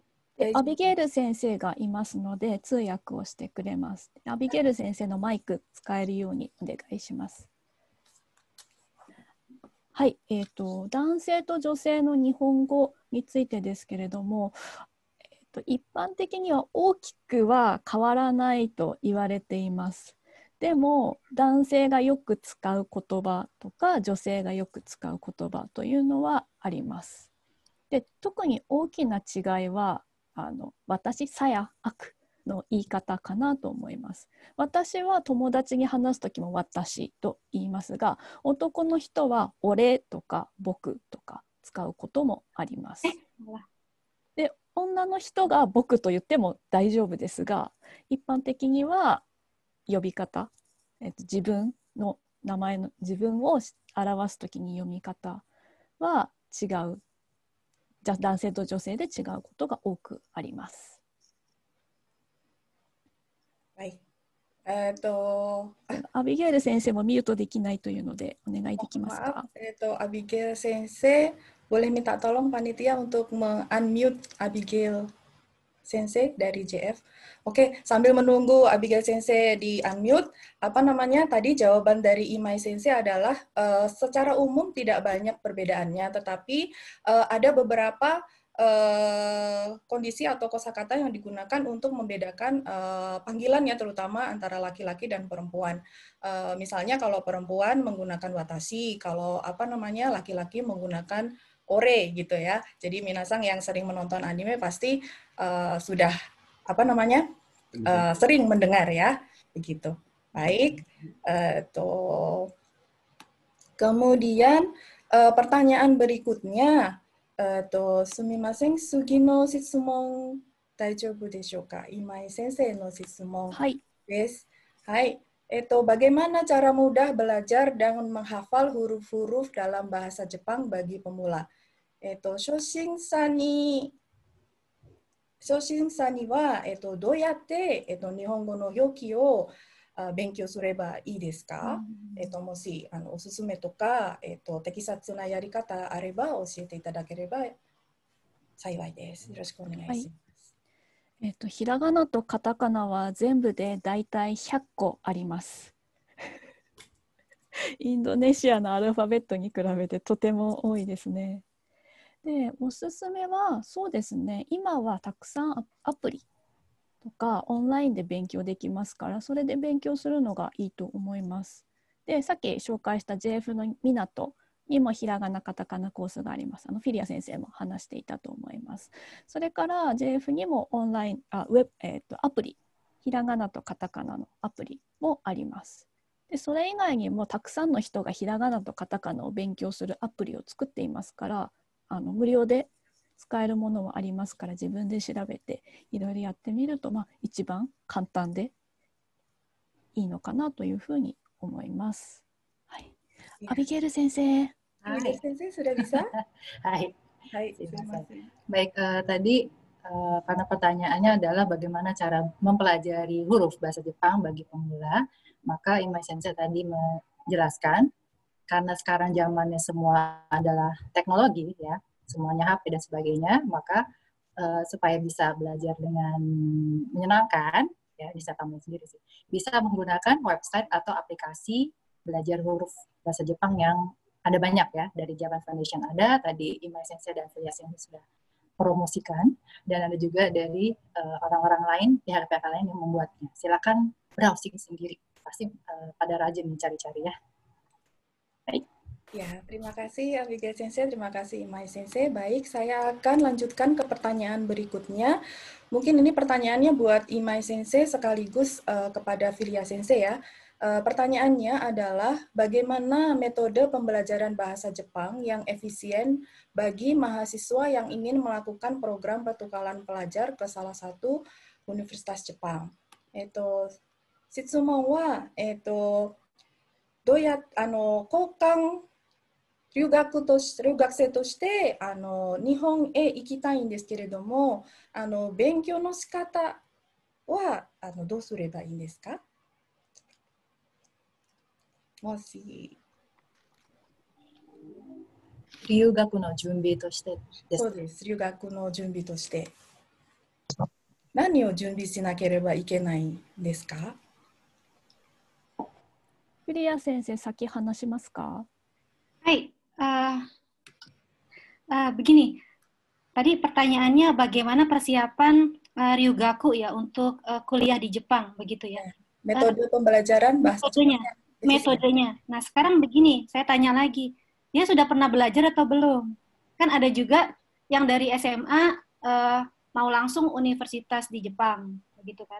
Lalu kemudian ada juga yang sudah pernah belajar. Ini yang mana nih? Kalau misalnya yang belum sama sekali, ya belum sama sekali, itu bisa belum pernah belajar sama sekali, dia mau kuliah di Jepang. Di Jepang itu ada Nihongo Gakko, tapi yang untuk persiapan S1 di Jepang. Jadi bisa masuk ke situ, jadi from zero itu bisa, tapi memang ke Jepang dulu ya. Aduh, siapa tuh nama senseinya, kok saya lupa. Nanti deh bisa kontak-kontakan. Tiba-tiba saya lupa karena biasanya kalau ada pameran pendidikan, mungkin Lia Sensei inget nih namanya nih. Siapa ya sensei? Pokoknya Inoue Sensei ya. Itu tempatnya Inoue Sensei. Begitulah ya. Jadi di situ kalau misalnya dari zero sama sekali nggak bisa belajar di situ, tapi masalahnya belajarnya langsung ke Jepang. Dari situ dipersiapkan untuk masuk universitas di Jepang. Ya. Tiba-tiba lupa ya namanya. Ya nama sekolahnya saya lupa gitu, tapi kontak personnya ada Inoue Sensei. Gitu. Itu kalau sama sekali. Kemudian di PSG juga ada kan Eju, tapi mungkin perlu belajar bahasa Jepang dulu ya. Perlu bahasa Jepang dulu di sini. Kalau belajar itu mungkin ada baiknya dengan guru ya. Karena takutnya kan kita perlu konfirmasi atau kakuning begitu, pelafalan dan sebagainya. Ya. Mungkin sekarang kan banyak nih lewat Zoom ya, privat ya, pengajaran bahasa Jepang, bisa les privat ya. Ya mungkin bagi mahasiswa yang baru lulus sekarang nih, yang belum dapat pekerjaan, yang baru lulus betul ya, bisa itu ya jadi katakanlah bidang pekerjaan mereka ya selama masa pandemi ini, karena nggak bisa kemana-mana gitu. Mungkin bisa itu nanti direkomendasikan mahasiswa kita yang udah lulus ya, bisa jadi gurunya gitu. Baik, terima kasih Ibu Filia. Mungkin ada tambahan dari Imai Sensei? はい。多多分人々によって日本語をどう勉強するか、勉強する方法はいろいろだと思います。で、多分日本語の勉強についてはフィリア先生たくさん話してくれたので、日本の大学で勉強したいということですね。そうですね。交換留学で行きたいときは、こちらで何を準備、どうやってその勉強の仕方をすればいいということですよね。ってなると、もちろん日本語もそうなんですけど、日本で交換留学の間に勉強したいことを先にインドネシアでインドネシア語で勉強しておくというのも大事です。日本に行ってその科目を日本語で勉強したときに、もしインドネシア語で知っていれば、あの話を日本語でしていますと分かりますから、もちろん日本語の勉強も大事ですが、インドネシア語でその分野について知っておくというのも大事だと思います。お願いします。はい。Oke, tentu saja persiapan belajar bahasa Jepang pasti ya harus. Dan selain itu, tadi yang saran dari Mai Sensei, bisa dipersiapkan dari waktu di Indonesia, yaitu bidang atau mata kuliah yang akan dipelajari nanti di Jepangnya. Dalam bahasa Indonesia ya, sementara di Indonesia silakan persiapkan supaya ketika belajar di Jepang, kita bisa lebih cepat paham tentang bidang itu. Oh, ini tentang ini ya, seperti itu. Ya, tentu bahasa Jepangnya nggak ketinggalan ya. Arigatou gozaimasu, Imai Sensei, Abigail Sensei. Kemudian saya lanjutkan ke pertanyaan berikutnya kepada Filia Sensei. Sebetulnya bahasa Jepang itu diminati sejak kapan ya? Maksudnya? Mulai bahasa Jepang itu mulai diminati sejak tahun berapa kira-kira? 1980 sudah kali ya? Ini sekedar informasi saja. Prodi Jepang FIBUI berdiri tahun 67. Oh. 1967. Ya. Jadi di sini kalau saya lihat ada Dai Senpai juga nih yang ikut ya, mungkin bisa lebih tahu untuk menjawab ini ya. Gitu. Dari 67 sudah ada. Gitu. Sudah ada, berarti sudah ada yang berminat dari tahun 60 ya. 67. Hai, terima kasih. Baik. Kemudian, apakah, pertanyaan selanjutnya, mohon maaf, apakah ada komunitas untuk berlatih kaiwa? Jika ada, mohon sarannya. Terima kasih. Imai Sensei sumimasen, moshi gozonji de areba, Indonesia de wa, Jakarta de wa, 会話のコミュニティ、会話練習のためのコミュニティというのはありますか? Mungkin nanti Filia Sensei juga bisa menambahkan. Terima kasih. すみません、これはアビゲイル先生に聞いた方がいいかもしれません。私、インドネシアに2週間しか行ったことがないんです、実は。すみません、はい。で、それ以外に付け加えるとしたら、ジャパンファンデーションでは、みんなとみなとというイベントをだいたい月に1回ぐらい開催しています。でもこのプログラムとても人気で、だいたい抽選になってしまうんですが、オンラインで日本人の講師と日本語で話すチャンスがあります。それ以外にアビゲイル先生ご存知だったらお願いします。Baik, terima kasih Mas Sensei, Abigail Sensei, mohon bantuannya. Kalau komunitas untuk percakapan, saya juga nggak tahu ya. Justru mungkin itu di Daigaku mungkin lebih tahu. Tapi seperti yang tadi Imai Sensei sampaikan, kalau dari Japan Foundation itu ada event yang kita sudah mulai dari sebelum pandemi itu, sebulan sekali, namanya Minato. Jadi turunan dari Minato. Itu kita buka pendaftaran dari mana saja, dan semua bisa mengikuti dari beberapa level. Itu akan berkumpul untuk membahas atau mempersiapkan topik-topik tertentu. Ya, itu memang dipilih karena pakai Zoom dan dikelompokkan, tidak bisa terlalu banyak. Nah, silakan kalau ada yang berminat bisa browsing websitenya Japan Foundation. Dan kalau ada pengumuman silakan buru-buru daftar. Ya. Kalau selain itu ini lebih ke kelas ya, kelas Minato. Dan kalau di Minato sendiri kan ada yang kursus mandirinya, tetapi ada juga yang dengan bantuan guru, dengan bantuan pengajar. Nah, saat bantuan pengajar itu tentu ada beberapa peserta dari berbagai tempat ya, entah yang masih enggak, yang biasanya bekerja. Nah, itu bisa bertemu, kemudian bisa bercakap-cakap tentang topik yang sudah dipelajari dari Minato. Itu kalau dari Japan Foundation, 2 itu yang bisa dimanfaatkan. Itu dari kami. Baik, terima kasih Abigail Sensei. Minasan bisa lihat di chat box ya, bagi yang membutuhkan Minato gitu ya. Nanti silakan di Google sendiri di webnya Japan Foundation ya. Mungkin dari Filia Sensei ada yang mau ditambahkan mengenai komunitas Kaiwa? Ya, terima kasih Ari Sensei. Nah, biasanya sebelum pandemi ya, ini Himaja, ini mahasiswa prodi Jepang, ini ada Benkyokai yang Kaiwa ya. Tapi kemudian ketika masuk pandemi ya, kita juga agak shock begitu ya. Dan kita kemudian mulai menata bagaimana pengajaran secara online ya.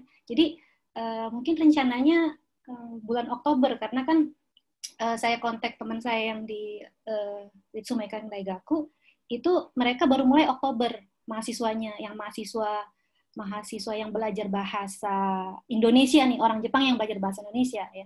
Jadi rencananya sih akan di bulan Oktober, jadi sempat vakum begitu ya. Tapi mungkin bisa dikontak ya. Di sini mungkin ada ketua Himaja yang hadir.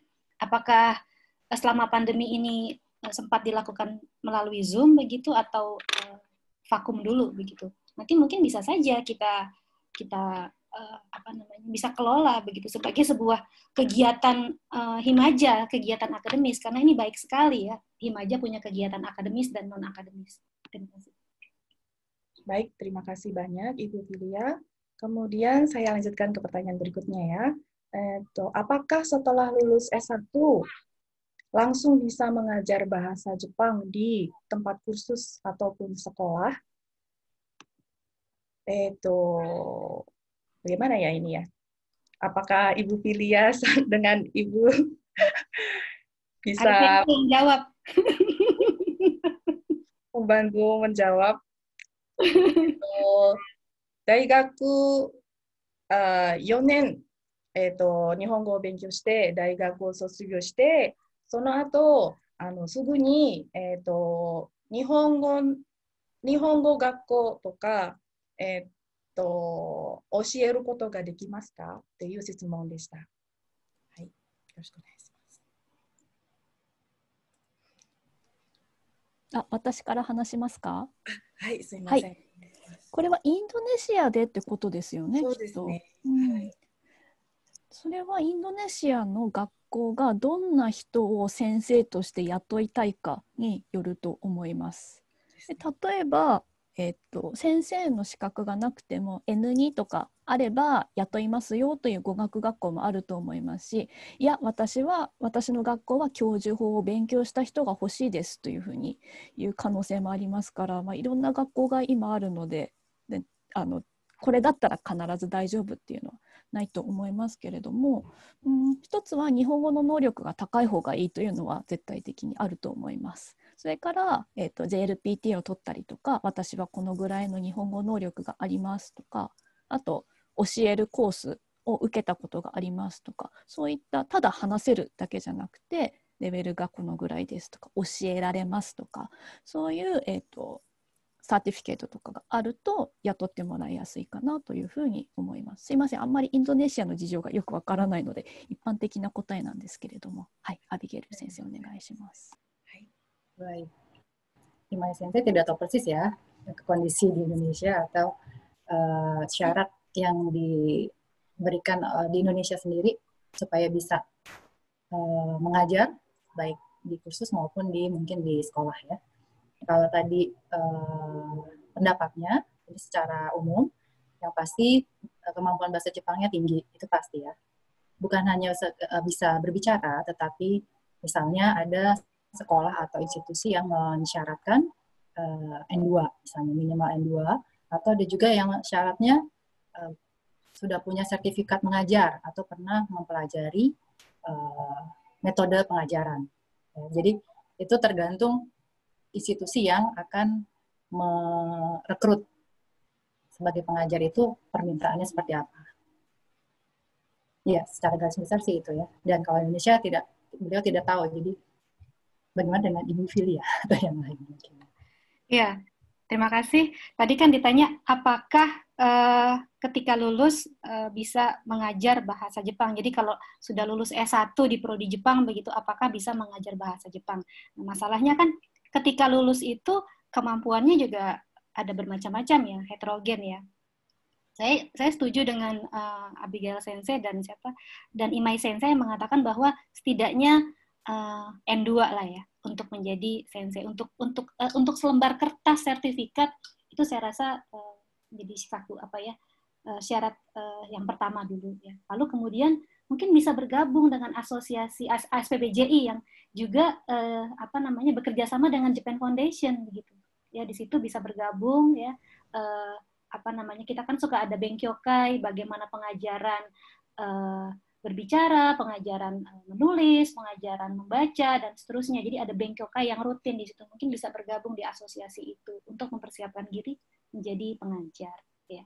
Mungkin untuk tahap awalnya itu, nanti untuk pengembangan lebih lanjutnya, tadi bisa seperti belajar yang melanjutkan studi yang terkait pendidikan, ya, pendidikan bahasa, dan seterusnya.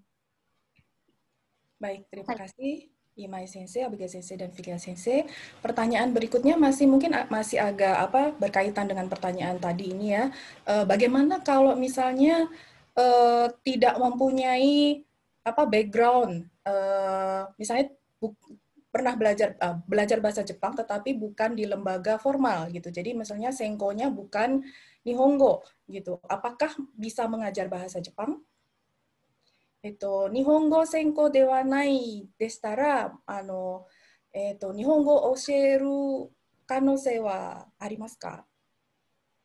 Dekimasu ka?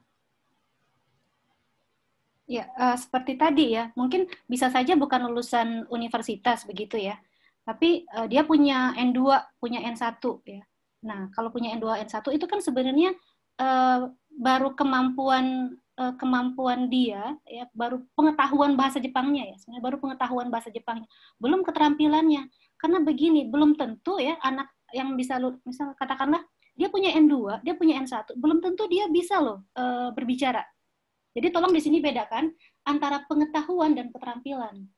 Jadi bisa saja dia kanjinya bisa tahu banyak, bisa nulis, tapi kan untuk mengajar itu mengajar bahasa itu kan ada 4 keterampilan yang perlu disampaikan begitu ya. Ya jadi bagian-bagian yang kurang itunya lah yang mungkin perlu digali lagi gitu, ditambah begitu. Bukan berarti tidak bisa, tapi ya perlu mempertimbangkan 4 kemahiran itu. 4 keterampilan maksud saya. Baik. Itu bukan tidak mungkin ya, bisa saja tanpa S1 begitu ya. Saja. Baik, terima kasih Bu Filia atas jawabannya. Saya akan melanjutkan ke pertanyaan berikutnya. Kita menghela nafas dulu ya. Tadi maraton ini pertanyaannya. Baik, pertanyaan berikutnya adalah mungkin ini juga dikarenakan pandemi ya. Niat yaruki ya. Nihongo no benkyou no yaruki ga nakunatte shimaimashita keredomo. Nanika hoho toka arimashitara zehi oshite kudasai begitu ya. Mungkin sudah jenuh ya belajar lewat Zoom, jadinya sudah, atau mungkin semakin ke semesternya semakin naik sudah maksudnya aduh gimana sih Nihongo ini kok makin susah ya gitu. Jadinya kalau misalnya ada tips-tips dari CC mohon diberikan tipsnya. Terima kasih. 難しいですね、この質問。Sulit ya. Siapa dulu nih Ari Sensei? Boleh, Filia Sensei dulu boleh. Jadi misalnya begini ya, dia belajar bahasa Jepang, kemudian karena suasana pandemi seperti ini lewat Zoom terus gitu ya, jadi mungkin ada sedikit semangat yang berkurang begitu ya, dan ya jadi mungkin ya agak ada keengganan lah untuk belajar. Terus mungkin ada pertanyaan begini, buat apa sih saya belajar begitu ya, sampai seperti itu ya, kalau sampai seperti itu ya. Pertama tetap semangat. Memang normatif ya, tetap semangat ya. Tolong sampaikan saja, misalnya dia belajar seperti itu, katakanlah di perguruan tinggi, sampaikan saja ke pengajarnya, begitu ya, atau ke temannya, begitu ya.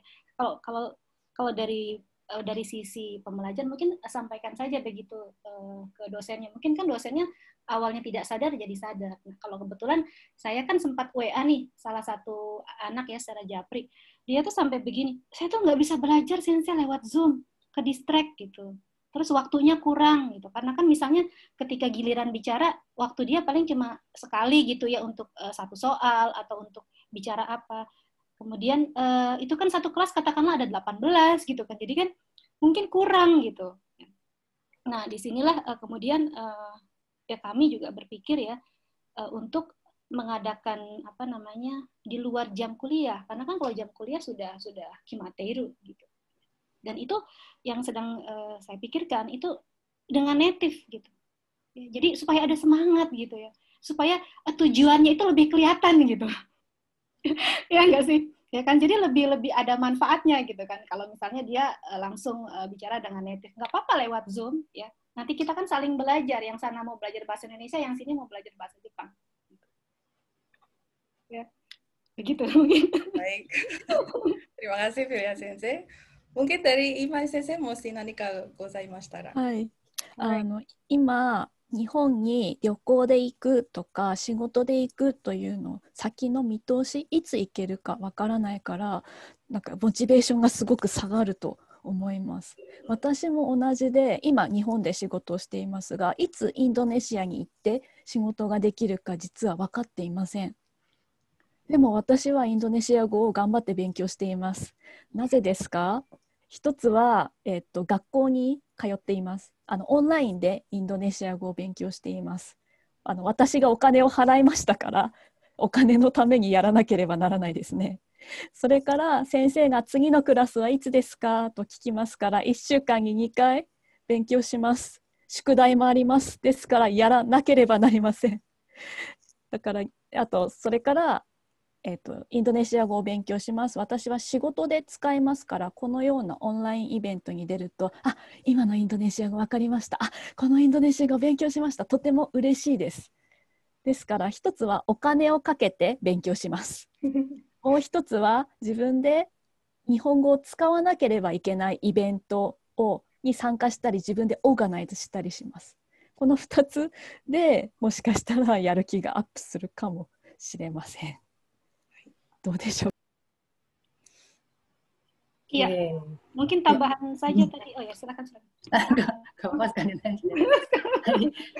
Sebelum lupa, tadi dua saran ya, yang bisa disarankan oleh Imai Sensei adalah supaya kita mau nggak mau belajar bahasa Jepang itu adalah kita mengeluarkan uang ya. Kalau kita mengeluarkan uang kan, ini gue udah ngeluarin uang nih, sayang nih kalau gue nggak belajar ya. Jadi seperti halnya Imai Sensei sekarang, beliau seharusnya itu sudah bekerja di Indonesia dari sebelum pandemi, tapi gara-gara pandemi balik lagi ke Jepang ya. Dan tidak tahu kapan bisa datang ke Indonesia, tapi beliau pikir pokoknya ini pekerjaan saya, jadi saya harus semangat tetap belajar bahasa Indonesia. Dan satu lagi tadi sarannya adalah cari atau buat sendiri kegiatan yang bisa membuat berkumpul kemudian menggunakan bahasa Jepang seperti ini misalnya, atau yang lain, kegiatan yang lain. Jadi semua itu semoga bisa memberi semangat atau motivasi supaya kita giat ya, semangat belajar bahasa Jepang, supaya bisa pakai bahasa Jepang atau bisa bekerja dengan bahasa Jepang, bisa mengerti orang-orang menggunakan bahasa Jepang. Seperti tadi hanya Imai Sensei senang kalau bisa mengerti bahasa Indonesia yang digunakan oleh misalnya di sini ya, tadi kan ada yang bicara bahasa Indonesia, kalau beliau mengerti itu senang sekali. Nah, kita juga kalau kita bisa memotivasi diri kita, kita senang deh kalau bisa mengerti orang bicara bahasa Jepang, maka semoga itu bisa meningkatkan motivasi dan minat kita belajar bahasa Jepang lagi. Kira-kira seperti itu. Baik, terima kasih Abigail Sensei. Tadi Filia Sensei ada yang mau ditambahkan? Iya, cuma sedikit aja sih, tapi agak normatif ya, nggak apa ya. Jadi begini, kan kalau kita lihat di sini mungkin ada motivasi yang menurun begitu. Tapi kan tadi saya sempat bilang kalau 4 tahun lagi kondisi membaik, ya, nanti kalau kita belajar terus ya, jadi kita jadi yang paling unggul begitu. Ya. Nah, jangan terlena aja dengan keadaan seperti ini, motivasi turun, nanti kita kalah gitu sama teman-teman kita yang lebih rajin. Itu aja sih mungkin. Ya, itu mungkin ya, tambahan aja. Baik, terima kasih Mai Sensei, Abigail Sensei, dan Filia Sensei. Kita masuk ke pertanyaan berikutnya. Kali ini pertanyaan ditujukan kepada Filia Sensei. Sensei, saya ingin bertanya, setelah melihat pemaparan tadi, apakah ada lulusan yang bekerja di luar bidang tersebut, seperti entrepreneur, misalnya? Iya, ada di bidang lain. Tadi ada di sebuah e-commerce ya, e-commerce di sebagai content writer. Jadi dia pembuat konten. Ya dia pembuat konten saya nggak enak nyebutin nama perusahaannya ya, nggak apa-apa ya. Jadi ya seperti itu ya, di sebuah e-commerce. Kan sekarang banyak ya e-commerce ya, karena memang sekarang justru masanya, generasinya e-commerce ya. Jadi ya ketika membuat konten, kalau misalnya kita punya pengalaman terkait dengan Jepang ya, mungkin di situ kekayaan pengalaman kita akan lebih banyak daripada teman-teman yang mungkin tidak tahu mengenai Jepang, karena kan mungkin Jepang kreatif ya, kita bisa juga browsing lewat kanji, hiragana. Nah biasanya kalau browsing lewat kanji, hiragana gitu ya, itu infonya kan lebih banyak yang tentang Jepang yang keluar ketimbang lewat alfabet gitu. Saya rasa pasti ada nilai lebihnya untuk, walaupun bukan kerja di di perusahaan Jepang. Ini kayak kasus yang tadi saya bilang, ada mahasiswa saya, dia itu bekerja di perusahaan asing, perusahaan New Zealand yang ada di Jepang. Kemudian dikirim ke New Zealand. Nah, sekarang dia kerjanya di New Zealand, gitu, angkatan 2008. Gitu. Ya, jadi bisa aja, gitu, kemana-mana bisa. Karena kan S1 ini sebenarnya basic untuk berpikir kritis gitu. Kalau ada masalah gini, solusinya gimana? Ya, saya rasa untuk segala bidang S1 itu basic, nanti kemudian kalau lebih mahir itu kan di master gitu. Gitu. Baik, terima kasih Filia Sensei. Kemudian untuk pertanyaan berikutnya itu kepada Imai Sensei. Imai Sensei no shitsumon nan desu keredomo, apakah ada beasiswa yang diberikan JF bagi mahasiswa atau dosen untuk belajar di Jepang? Itu Japan Foundation kara no shogakin toいうのはありますか？はい、これについてなんですけど、ちょっとシェアをしようと思います。学生へのプログラムはないですね。外務省じゃない、大使館の方が詳しいと思います。で、先生のプログラムについてなんですけど、すいません、ちょっと日本語なんですけど、JF のウェブサイトでこのような先生のプログラムの紹介があります。で、来年募集すると思いますので、JF のウェブサイトなどを見て、もし行きたい先生がいれば、このようなプログラムを受けることができます。で、これ日本語と英語しかないんですよね。だからインドネシア語ないんですけど、頑張って英語で読んで応募したい先生は応募してください。お願いします。はい。Kalau beasiswa untuk belajar mungkin tadi sebetulnya maksud pertanyaannya ya. Yeah. Kalau beasiswa untuk pembelajar dari Japan Foundation tidak ada. Tapi yang disampaikan oleh Imai Sensei ini untuk pengajar, dan ini bukan untuk belajar formal ya, seperti misalnya S2 ya, magister atau apa, tapi ini lebih ke kenshu, ke pelatihan, ke diklat. Ini ada, ini yang didanai, di support oleh Japan Foundation. Ini bisa, kalau ada yang sekarang statusnya pengajar, silahkan browsing sendiri di websitenya Japan Foundation. Dan ini JPF Go JP, jadi tertulis dalam bahasa Jepang, silahkan baca. Dan ada bahasa Inggrisnya juga ya. Dalam bahasa Indonesianya sepertinya tidak ada. Jadi gambar kudasai untuk bacanya. Tapi untuk pengajar ya, kesempatan pelatihan di Jepang bagi pengajar. Kalau untuk mahasiswa, untuk pembelajar tidak ada program yang dari Japan Foundation. Arigatou gozaimasu. Terima kasih, Imai Sensei, Abigail Sensei.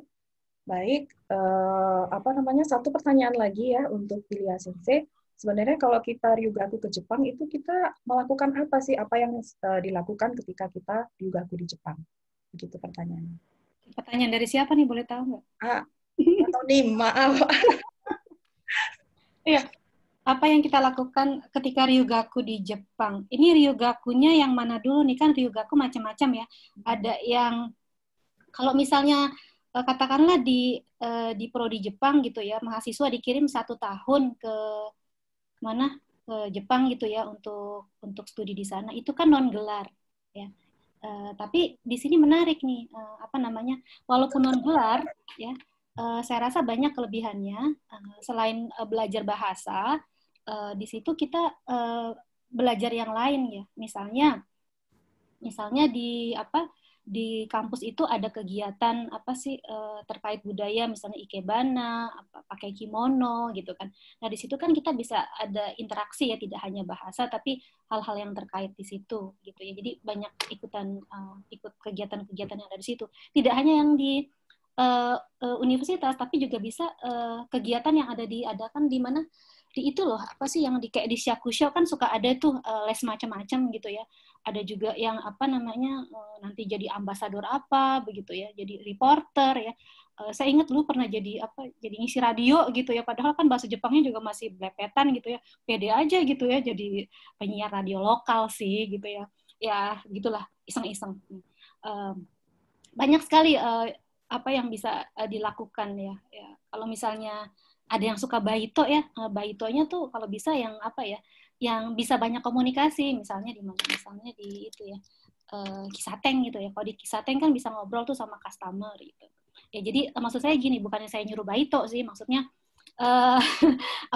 tidak hanya belajar bahasa, tapi belajar les-les yang lain. Saya punya teman gitu ya, dia les seperti pijat ya. Kemudian akhirnya balik Indonesia malah buka usaha pijat gitu ya. Jadi seperti itu ya, bisa dimanfaatkan. Apalagi ya? Tadi pertanyaannya apa? Selain bahasa Jepang bisa apa saja begitu ya? Bisa belajar apa saja ya? Ya banyak hal ya. Dari ujung kaki sampai ujung rambut kayaknya bisa kalau kita mau. Iya, kemauan juga penting ya, Yusuf. Iya. Ya.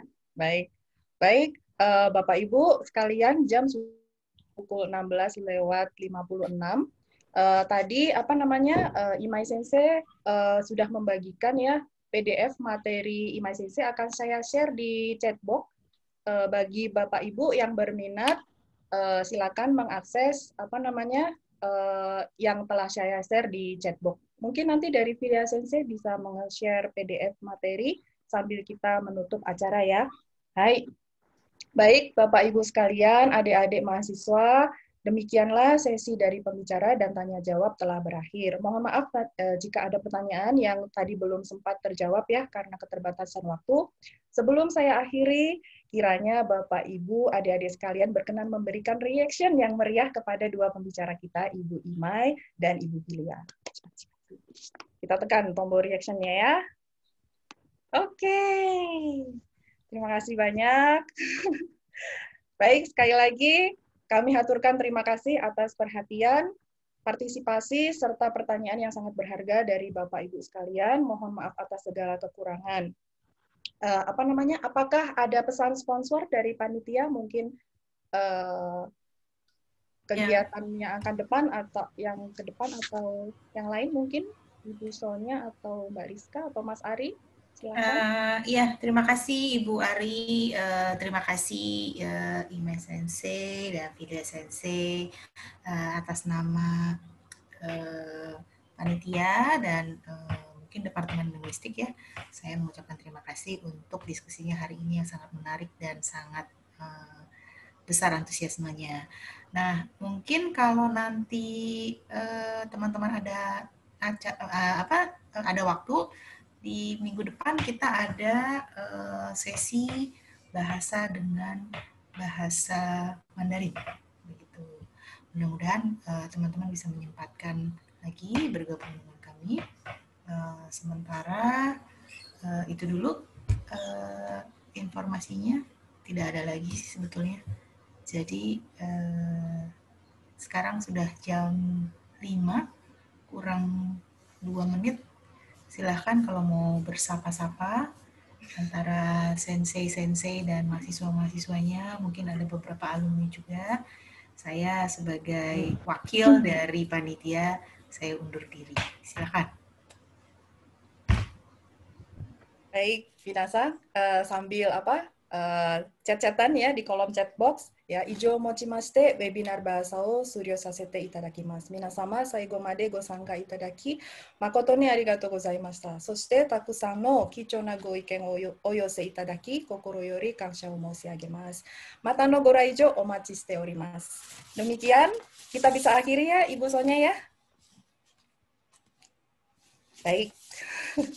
Kalau begitu, baik, terima kasih. Minasang, semoga kita selalu sehat, kemudian selamat beraktivitas dengan tanpa meninggalkan protokol kesehatan. Baik, terima kasih. Wassalamualaikum warahmatullahi wabarakatuh. Waalaikumsalam warahmatullahi wabarakatuh. Arigatou gozaimasu. Arigatou gozaimasu.